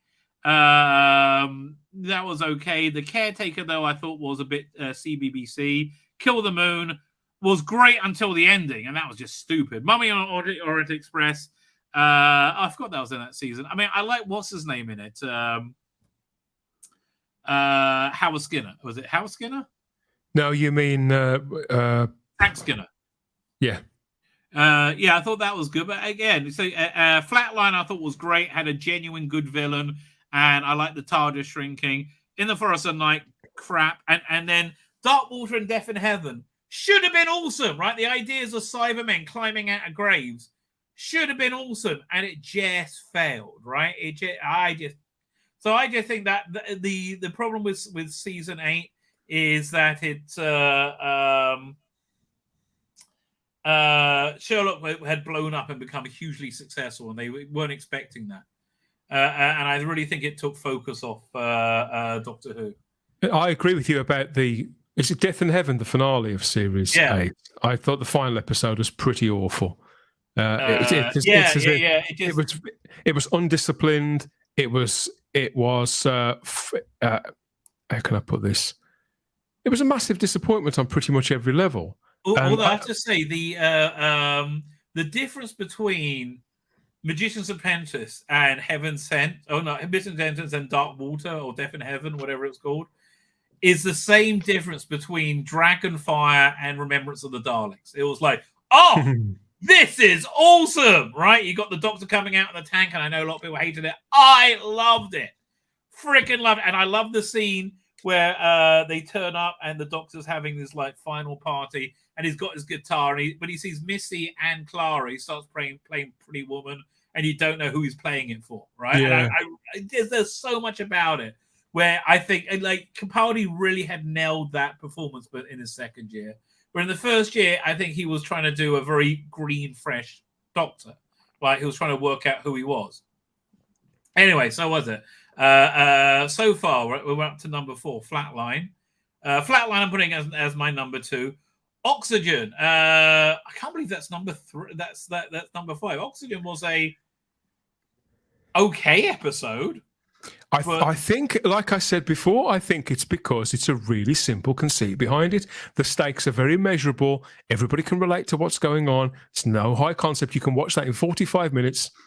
You can not only get what the show's all about and the dynamic of it, but you get a complete story pretty much done in 45, 50 minutes. I know you've got the thing with the Doctor being blind and things like that in it, but apart from that, it's fairly easily digestible, and the characters are probably at their best in that. I do agree with you. Although then you have the pilot, which I think is excellent. The pilot was one of my favorite episodes. It was because it was a fresh start. So I'm going to put that above Flatline and underneath Old Enough and Time of Dr. Who. So far, that's still my number 1, right? Blimey. Zygon Invasion, Zygon Inversion, I thought was great, but it fumbled the ball, right?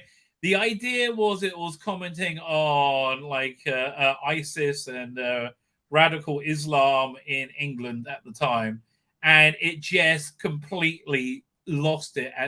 When the Doctor gave a very good speech, and the ISIS Zygon said, "Oh, okay, then we'll be nice." No, they would never do that, right? But I mean, I love Clara shooting down the plane, and there's a lot about it that's very good. You're absolutely right. I think if you attempt to play with metaphors that big, or potatoes that are that hot, and speak to the British public about that issue in a mainstream show, you have to have a really firm grasp of every side to that real world issue, because it was very thinly veiled, wasn't it? And Peter Harness wrote that, didn't he? He's not even British. He doesn't even live in Britain, for Christ's sake. So who is he? Who is he to tell that story? I think he got it completely wrong. And I don't necessarily think he's a bad writer, but I think his ideology was leading that story rather than truth. Yes, it was irresponsible. I do agree with you. So next one, is another story I really like. Under the Lake and Before the Flood. That's its resolution is I had to watch it a couple of times before I worked out what was really going on with it. But I like that, again, small stakes. This seemed like it would have worked with Tom Baker. So I like that one. Yeah. I really didn't like that story at the time, but it's one that and I don't think I've watched it in years. But when I think back to it, and I hear a lot of people saying how much they enjoyed it, so it's probably one I'm going to go back to sooner rather than later when I look through a list like this. It's worth it. Because I didn't like the way you feel about Series 8. I feel that way about Series 9. None of it really worked for me until pretty late in the day, probably until Face the Raven, I think. Let's have a quick look at season 9. Hang on. Oh, no. See, for me, it started off with Magician's Apprentice and Witches Familiar, which I freaking love. Then it had Under the Lake and Before the Flood, which I also love. Girl Died, The Woman Who Lived. Not as perfect, but it was still good. Psychic Invasion, Psychic Inversion. Sleep No More, I think, was the only real duffy. None of this worked for me, really. Really? I like it. I recommend rewatching season 9. I really do. Could be right. It's totally worth going back to it. So, Husbands of River Song, I thought that was a bit naff. I thought it was one of the weaker so did I. specials. Yeah, and yet loads of people love it. It's weird. Right. Dark Water, Death in Heaven. No, I'm putting that right at the bottom. I think with the Husbands of River Song, what people actually love is seeing Peter Capaldi and Alex Kingston together. I do agree with you. I do agree with you. Which one was Twice Upon a Time? Oh, that was his final one. That's the last one. Yeah, you love that, don't you? I love that one, right? I watched that while I was waiting to go to my father's funeral, right? So, and it's all about death. You know what? I'm putting that as number 1. Wow, I can't. All these regeneration stories are way at the top. It's amazing. But yeah, no, I love Twice Upon a Time. I like the David Bradley First Doctor. I like the interaction with it. People hated it. I thought it was great. I thought it was like a little bit of fun tweaking. I understand why people reacted to it negatively in some respects, but I think that is exaggerated, that response, and people's anger towards Stephen Moffat over it. He didn't get it quite right. I think he'd probably admit to that now. But I don't think any disservice or disrespect was necessarily intended. I don't think he was being malicious at all. No. So what's next is we did Dark Water, Death in Heaven. Oh no, Magician's Apprentice and Witches Familiar. That's my number 1. I love that one. I think it's probably one of the best Dalek stories I've ever. The only thing I didn't like was Davros opening his eyes at the end. Right, I thought that killed it. Davros shouldn't have eyes. Right, I thought that was kind of stupid. Do you notice though in some of Stephen Moffat's stuff, particularly in the Capaldi era, you've got a lot of pretty good episodes and driving stories and big moments, and he does that a lot. He upends it. He adds too much, and you're right. That element was too much. It gives people. It's as if he's trying to be really visceral and trying to be moving at the same time and literally please everybody. And it always takes the edge off it ever so slightly, because that's that lack of discipline and I won't say poor judgment, but a kind of blunted skill set is what killed the finale to Series 8 as well. That's what ruined Death in Heaven, the Cyber Brigadier. None of that stuff should have been in there. Yeah. He kept trying to give more and give more and give more and give more. I just think if they had the Cyberman design, like I think the reason why World Enough and Time and the Dr. Falls is so good is they had the 10th Planet Cyberman design, and it was awesome. I just realized I missed out 2 stories over here. 3 stories. I jumped. I missed Extremis. I like Extremis a lot. That was the first of the Monk trilogy. I don't know why that's. I can't remember anything about that story. Okay, all. So the basic idea of that is you have these evil monks who are about to invade Earth, invade all of time in Earth, right? And so they run a computer simulation, a very accurate computer simulation, and the Doctor is in that computer simulation, right? And so the whole episode is finding out that they're not real. And when he does, the computer simulation Doctor sends a message to the Doctor. Right, so I thought I really thought that worked very, very well. Yeah, you're confusing me already, mate. Now I remember why. Okay, you start off. You're in like you think you're in the normal world. You have like the what's the name gay stuff. What's the name of the companion again? Bill. Yeah, Bill Potts being dating being gay. I know she's gay, right? And then the Pope shows up, and it's kind of funny and said.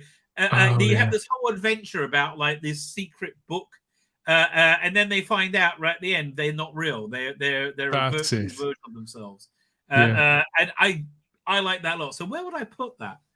I'm going to put that underneath Pilot and above Flatline. I like that one a lot. Face the Raven, not as good as a lot of people think. In my mind, See, the reason why I think the reason why people respond so well to that is because the acting's really good in it, and the actual premise of the story is quite strong. But yet again, I think how many times can he kill off one character and have it still? By that point, we'd seen Jenna Coleman depart so many times. Yeah, I know, and she did very much overstay her welcome. By the way, have you ever seen this clip? I was convinced this was Jenna Coleman. And it's not. This thing always makes me laugh. Men. What do you mean, normal men? We're just innocent men.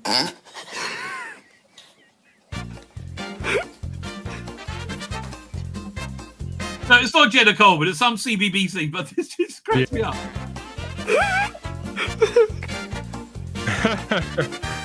We're playing for HTQ a little bit later on. So if you'd like to play HTQ, email cbbc@bbc.co.uk.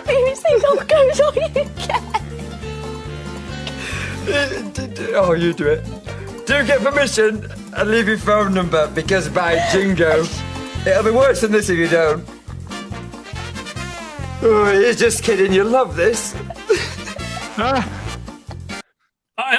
That always makes me laugh, right? That always cracks me up. She's completely lost it. Unfortunately, mate, I have got to pop off now. Okay, fine. Let me put was it plug your stream? Yeah, I'm going to put it in the chat as well. Yeah, this is me and my friends later on as we get stuck into more Doctor Who on Type 40 Live. I loved your videos from Hooverville, and you just put out a compilation one, right? That's right, yeah. Things went generally, the things that we thought, we'll try this, we'll try that, if it works, if it doesn't, most of them actually worked. So, yeah, they were great. They were really, I felt like I was there. It was really good frontline journalism, right? It was fantastic. Well done with that. Thank you. Yeah, we did have, it was exhausting. We all had a really good time. We learnt a lot, met a lot of people. And it's an experience that I don't think I'll ever forget. By the time I sort of got home, I mean, I was completely and utterly physically exhausted, and mentally exhausted and emotionally exhausted as well. But it was so worth it. And in fact, we're talking about it. We're talking about all sorts of things on the show later on. We won't harp on about this for too long because we've got to move on. There are things happening. But we're going to connect and share some pictures. and talk a bit about cons, and we're going to look at some of the news as well and update some stories that have been I in tell you, around. that's so unusual. You got a shoot, he got as his nipples out. You hardly see that, do you? Yeah, I think the man has some. You know, some people, their skin, if they put a certain kind of jewelry on made of some precious metal, it can give them a rash. I think that he must be that way about shirts. Yeah, I mean, for God's sake, mate, come on, but just like dress like a normal person for 10 minutes. Just do that, okay? So that starts in an hour and 15 minutes. I tell you, this is one of my favorite Doctor Who podcasts. Right? Thank you. It's such a great blend of people you've got. Right? I do enjoy it. Thank you. Yeah, we're expanding a little as it's anniversary season, so there'll be more shows from us and the compilation. It's the first time I've put out a compilation like we did last night. And so hopefully people will watch that and get the views up on that. And let us know if they want to see more of us out and about as well, because we've got more sort of opportunities that are springing up all the time. It's a question of what do we do? You should do it. The roving reporter thing. Yeah, you should totally do it. It was. Listen, I understand it was too much to do the Nerderotic meetup as well, but that would have been great to see that. Yeah, and I told you about that. That was a very, very difficult decision for me. Look, because you've only got so much time and energy. You know, what can you do? Exactly. I think Hooverville, if you have to choose it into Hooverville, is probably the right choice. Yeah, although we will be talking about the nerd, because some of us were there at the Nerderotic London. Yeah, I saw Starry-Eyed Girl was there. Sarah was there. Yeah, and also, what's his name? I'm thinking Rebecca Gold. Ian. Yes, Ian, Sarah, and Shah were all there in London. Oh, Shah was there. Very nice. Very nice. I will look forward to that. So we'll be talking about that as well, to a lesser extent, obviously, but we'll be talking about it all, as well as catching up with people in the live chat as well. So please come over to the Type 40 channel from the Spacebook at 8 p.m. tonight. After this is the Rabbi finish off this wondrous trek through Capaldi. Right, yeah, thanks for having me on again. I'm sorry I was a little bit late, and I'll catch up with you at some point in the next day or two. But cheers. I'm glad you enjoyed all that. And if you haven't seen our coverage of Hooverville, head over to the channel as well later. Totally worth it. It's a great video, right? It's been the compilation one. I saw the Michael Jason one got taken down before I got a chance to watch it. He had a controversial opinions, I would have thought. But I love his voice. Oh, I love. Have you ever heard the Big Finish Unbound? He jests at scars. Yes, I've got it on CD. Yeah, them were the days. Love it. Absolutely. He's always a delight. Right, his voice is like velvet. Lovely bloke as well, and we spent quite a lot of time with Michael Jason. Only part of it made it through to the live thing, and then we sort of tidied it all up a little bit, if you get what I mean.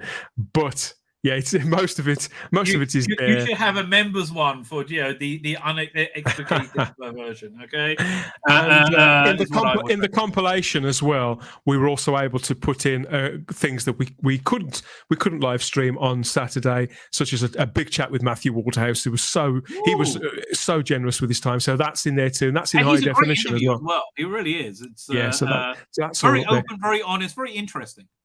Yeah, he's a good guy. Right, yeah, thanks again, Rabbi, and thanks to you guys. I'll see you later at 8 o'clock. No, see you later. Fine, let's get back to Capaldi's. Where were we up to? So listen, right, we're up to, I can't believe I missed the one. Listen, I'm going to put that between after Heaven Sent, right, and above Oxygen. So what's after the list? Well, so where were we up to? Thin Ice. Thin Ice, again, it just had a little bit too much agenda going through it, but a pretty solid little story, right? I like season 10. So where would I put Thin Ice? Above Heaven Sent and below Mummy on the Orient Express. Deep Breath, I didn't like at all, right? I thought it was overlong, and he wasn't really engaging me as a doctor. I think I'm going to put that after Husband's River Song, but above Dark Water, Death in Heaven. Then Last Christmas is surprisingly good, right? Oh, wow, I missed Hellbent. Yeah. Hellbent. So where would I put that? It's the second best season finale, but it was not that great. I would say It's more rewatchable than Heaven Sent, amazingly. Right? I would say I'm going to put it below Face the Raven and above Zygon Invasion, Zygon Inversion. Fine. So then we have Last Christmas, which is actually far better than you think, right? I think it might be one of his best Christmas specials. So where would I put Last Christmas? And that should have been the one where Clara left, right? That really should have been the one where Clara left. Last Christmas goes below Flatline and above Under the Lake Before the Flood. Time Heist, one of the strongest episodes in season 8, in my opinion. Let me think. Where would I put that? Above Hellbent, above Face the Raven.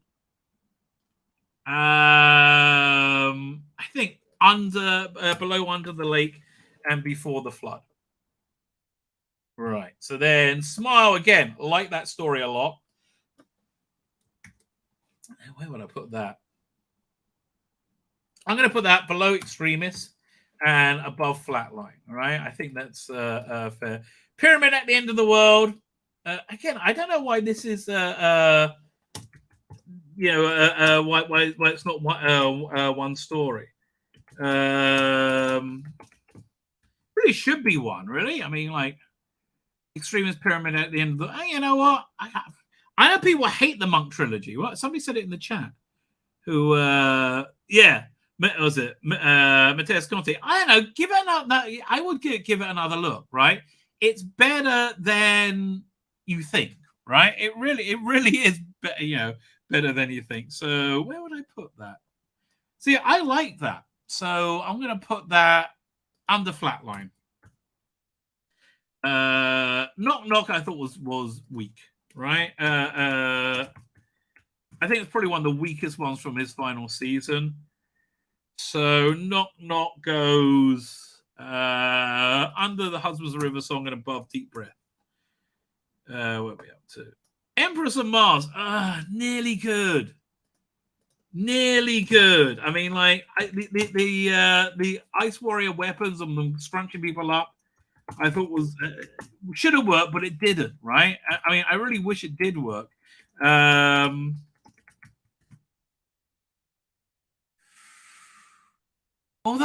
putting that. I'm putting Empress of Mars underneath Pyramid at the End of the World, right? Which shows you how much I like it. Into the Dalek, I thought was pretty darn excellent. I'm going to put that high up. That goes, really high up actually. Wow. I think after World Enough and Time, the Doctor falls, right? Return of Doctor Mysterio, not so much, right? Now, here's what they really should have done with the Return of Doctor Mysterio. You should have had some huge freaking actor play the superhero, right? It was Doctor Who trying to do superhero movies directed by somebody who didn't know how to do superhero movies, right? Which it's a shame. It really is a shame because I think the script was better than than what came out. So, but it's got to go down, I'm afraid, because the finished project wasn't very good. So that goes underneath the Husbands of River Song and Knock Knock. Again, why is the Lie of the Land? Why is it not? Why is it not one story? It's beyond me, right? Let's have a look. Oh, wait, I missed that one. A second. So the Girl Who Died. Again, nearly good. Nearly good. I think that goes. And again, why is it not combined with The Woman Who Lived? Girl Died goes after Zygon Invasion, Zygon Inversion. Right? Lie of the Land. I like all these ones. I'm going to put Lie of the Land. And I like the faux regeneration at the end. So I'm going to put that right after, above Empress of Mars and below Pyramid at the End of the World. Robot Sherwood, I thought was weak. And it's a shame. It should have been better, but I think that was kind of weak. That's going to go below Oxygen, right? Eaters of Light. Yeah, I like lowest rated episode for good reason. It's just a bit naff, right? I think that goes above. Okay, above Return of Doctor Mysterio and below Husbands of River Song. The Caretaker. You had the Danny Pink thing going on. That wasn't really great. Much better on Big Finish, by the way. I think. So the Caretaker, I'm going to put below Robot of Sherwood and above Husbands of River Song. The Woman Who Lived was a bit too depressive, I think, quite frankly. Where would I put that?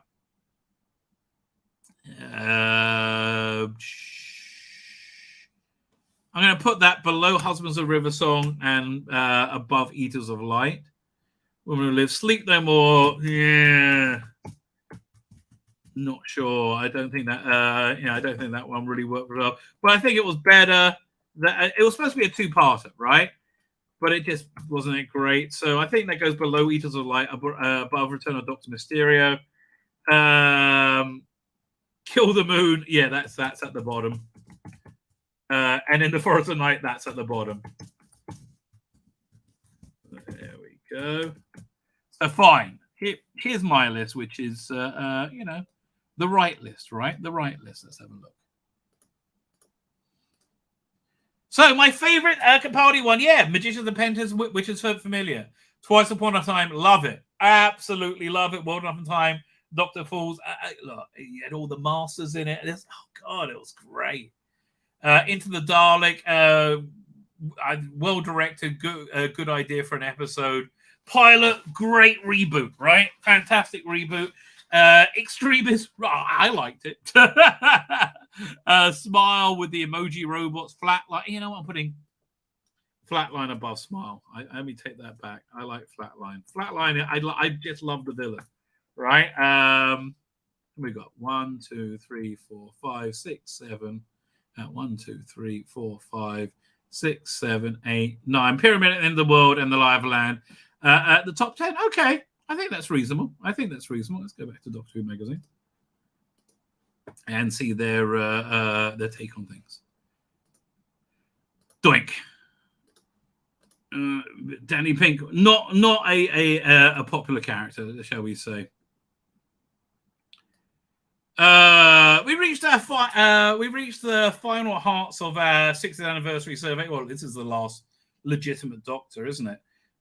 So this issue we count down your favorite stories of the 12th and 13th Doctor. Fuck off with your 13th Doctor.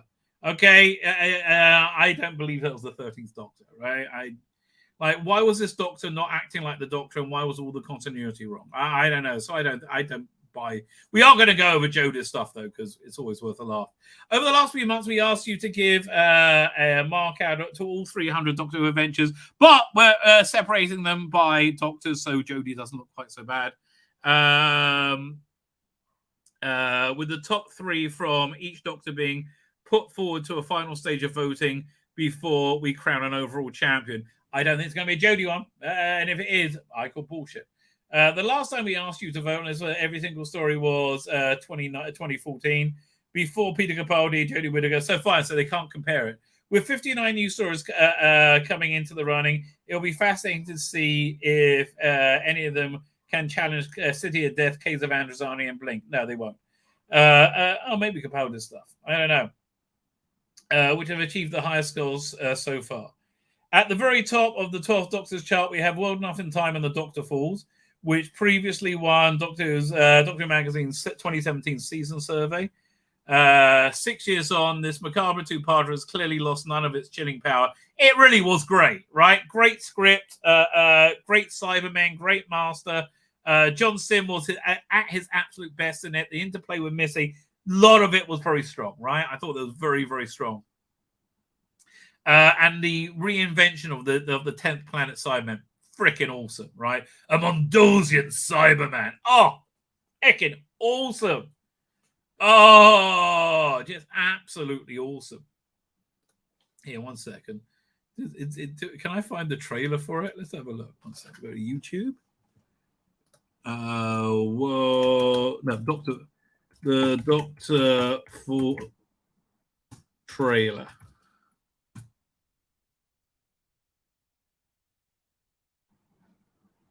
Is this? No, one second. It was World Enough and Time trailer. World Enough and Time trailer. There you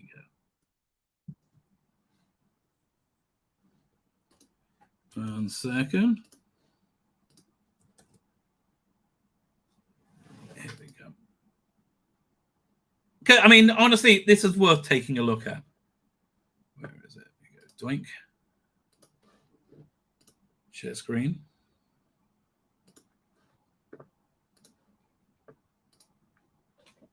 Cyberman, that's my favorite bit. Right. I think I have that as an MKV. Let's see if I got the. Let's have a look. Again, the bit where he says, "A Mondosian Cyberman." Freaking awesome. I'm sorry. That was just awesome, Mac awesome.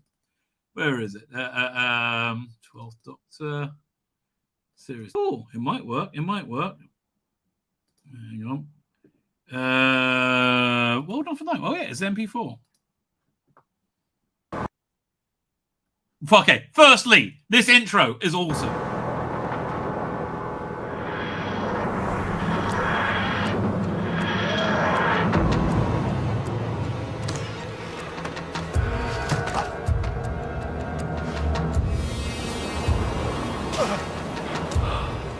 I better pause it because I'm going to get copyright struck or something.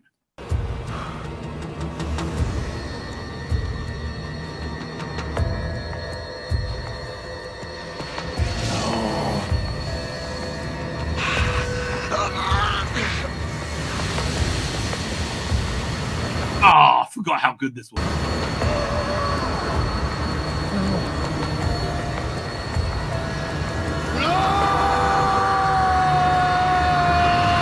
Yeah, awesome. But here, let's see when he encounters a Cyberman. Towards the end, right?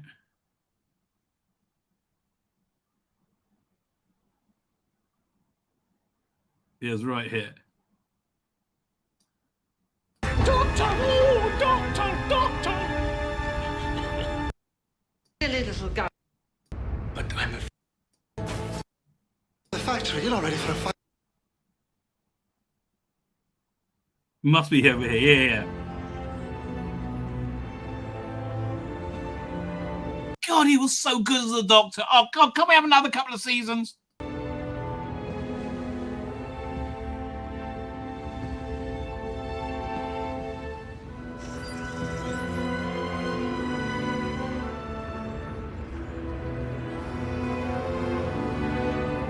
Who directed this? It was directed perfectly. I'm sorry.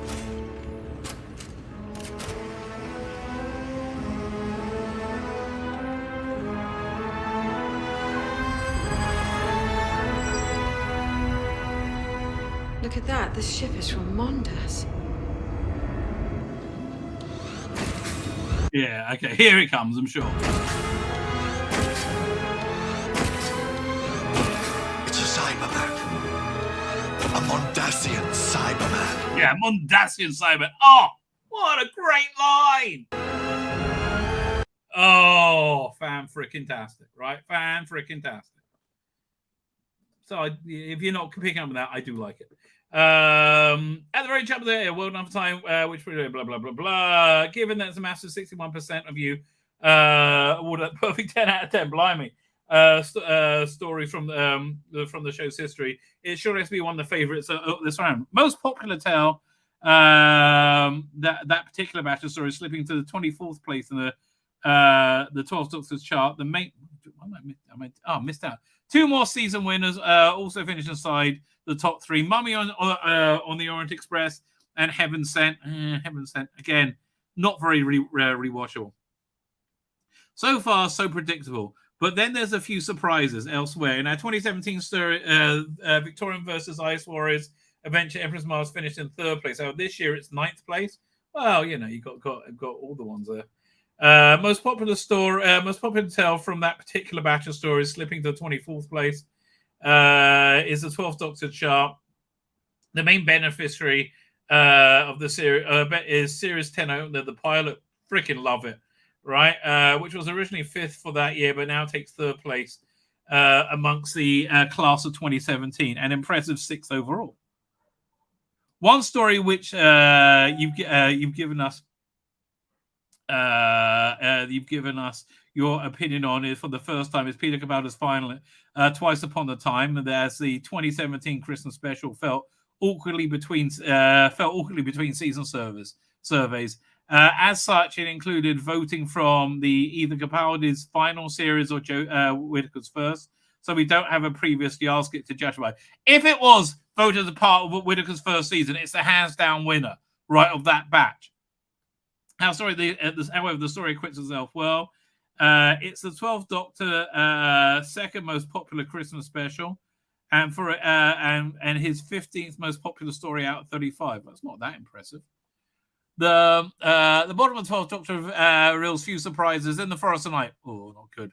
Although Capaldi's interaction with the kids in that freaking awesome, right? Again, Capaldi's fantastic.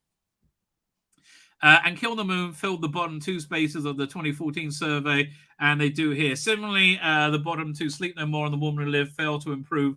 I thought they were. I mean, the trouble is, what's the name from Game of Thrones didn't strike me as being hundreds of years old or thousands of years old. However, the idea was good, right? The idea was strong.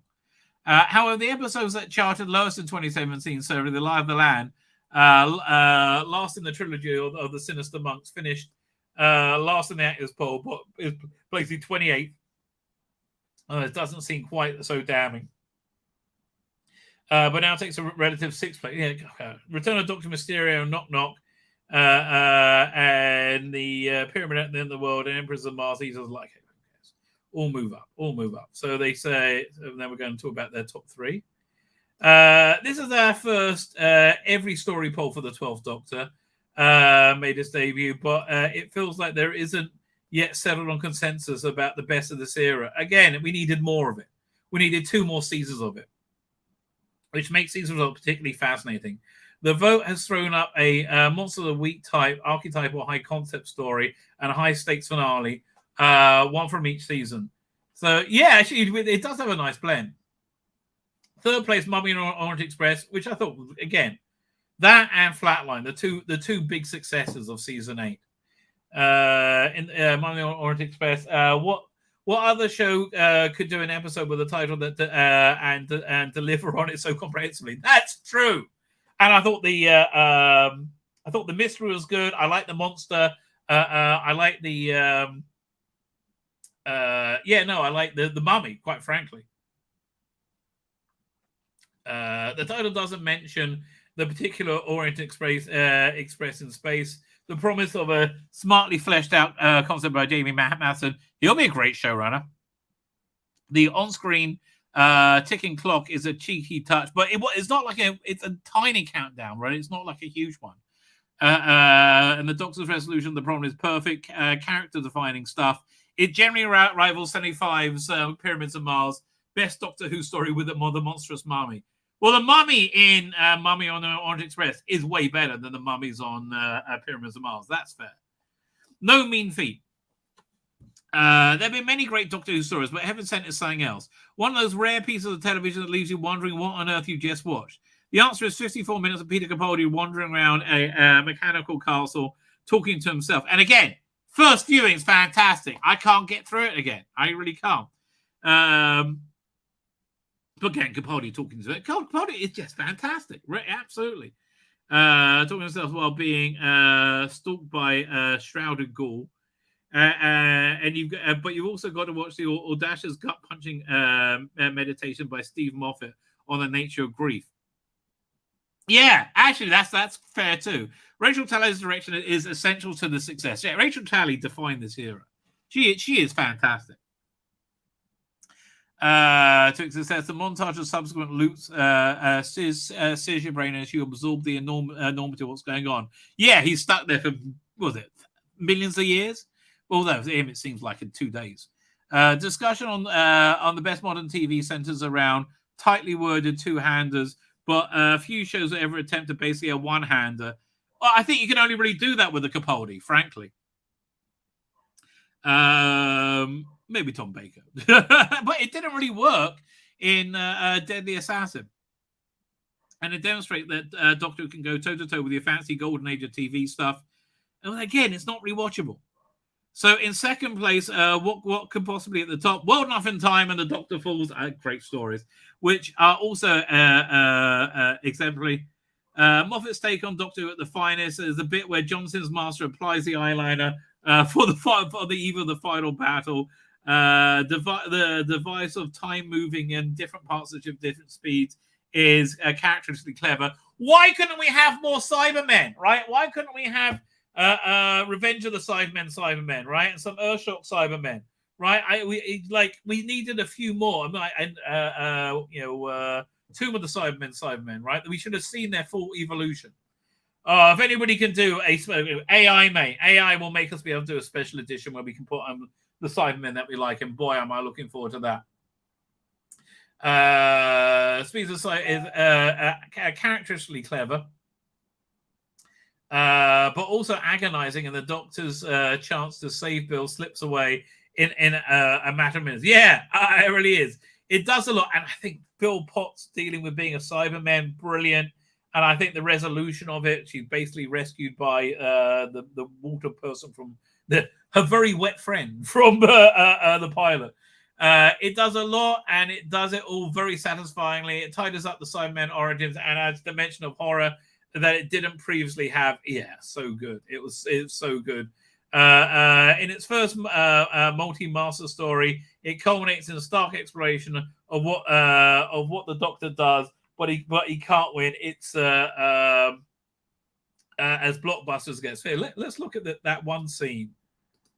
Right, where is it? Am I able to get it? The ones, not twice one. Doctor Falls, where he's saying that he just wants to join up on another. Where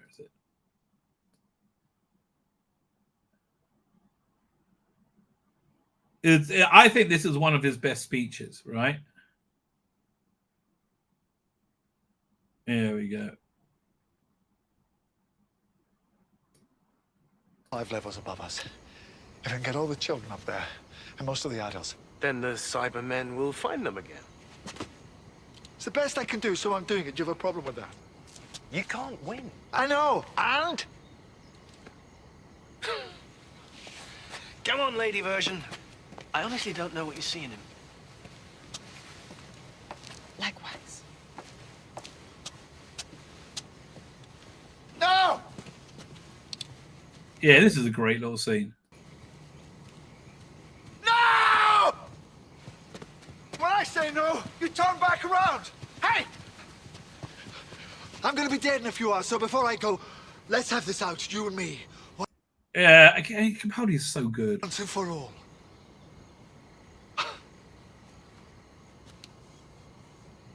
Winning? Is that what you think it's about? I'm not trying to win. I'm not doing this because I want to beat someone, or because I hate someone, or because I want to blame someone. I honestly, Capaldi nailed the Doctor speeches. It's not because it's fun. God knows it's not because it's easy. It's not even because it works, because it hardly ever does. Oh man! But again, I just so believe this is the Doctor, right? And then it went to Jodie, and she just can't sell anything. I do what I do because it's right, because it's decent, and above all, it's kind. It's just that. Yeah, look, such a great understanding of the character, right? It really is. So last but not least, well, they were pretty much least. Popping in at the chart is In the Forest of the Night, in which the trees have taken over the world. It's fair to say this one doesn't entirely work, that's true. His interaction with kids, though, is fantastic. And it asks the viewer to accept more implausibilities than the average episode of Doctor Who, well, that's fair. But I'll watch it any day over any Jodie episode. But it's an explicit evocation of the myth and the fairy tale. Does have a magical quality to it, and it's got something pertinent to say about the complacent relationship with nature. Above all, there hasn't been another story like it in the history of the TV series, which is quite some achievement. Doctor Who should be allowed to take swings like this, even if they don't quite land. I agree with you. I like the boldness of it, right? I do like the experimental nature of it. And, you know, you've got to be able to be prepared to fail, right? You've got to be able to be prepared to fail, because that's the only way you can push forward and you can be experimental. Now, we're not going to get to Ahsoka tonight, but boy, I don't think they're prepared to fail. And boy, does it fail. Oh, it's agony. Absolute agony. I'm going to wrap up, ladies and gentlemen. Thank you for joining me. I'll be back on Sunday night live and, you know, with more fun and frivolity. We will do the Ahsoka. We will do, was it Ahsoka? Not only that, we will also go over the latest issues of SFX magazine. I'll just show you. Here we go. Which, I don't know how you think in a million years you're going to get me to watch The Walking Dead again. Like, even a Daryl Dixon show, forget it. You have killed it, right? You have absolutely killed it. Leave me alone, right? I'm not interested in any way, shape, or form. But, you know, let's see what I have to say. So that'll be Sunday night. I guess on Tuesday we'll go over the Jodie stuff. Thank you for joining me tonight. Head over to Dan here. Let me get the that link again. See if I can. I went off the page. Yeah, I'll give you the link again. Head over to Dan, starting in 45-minute fun and frivolity for every round. I'm going to hit the end broadcast button.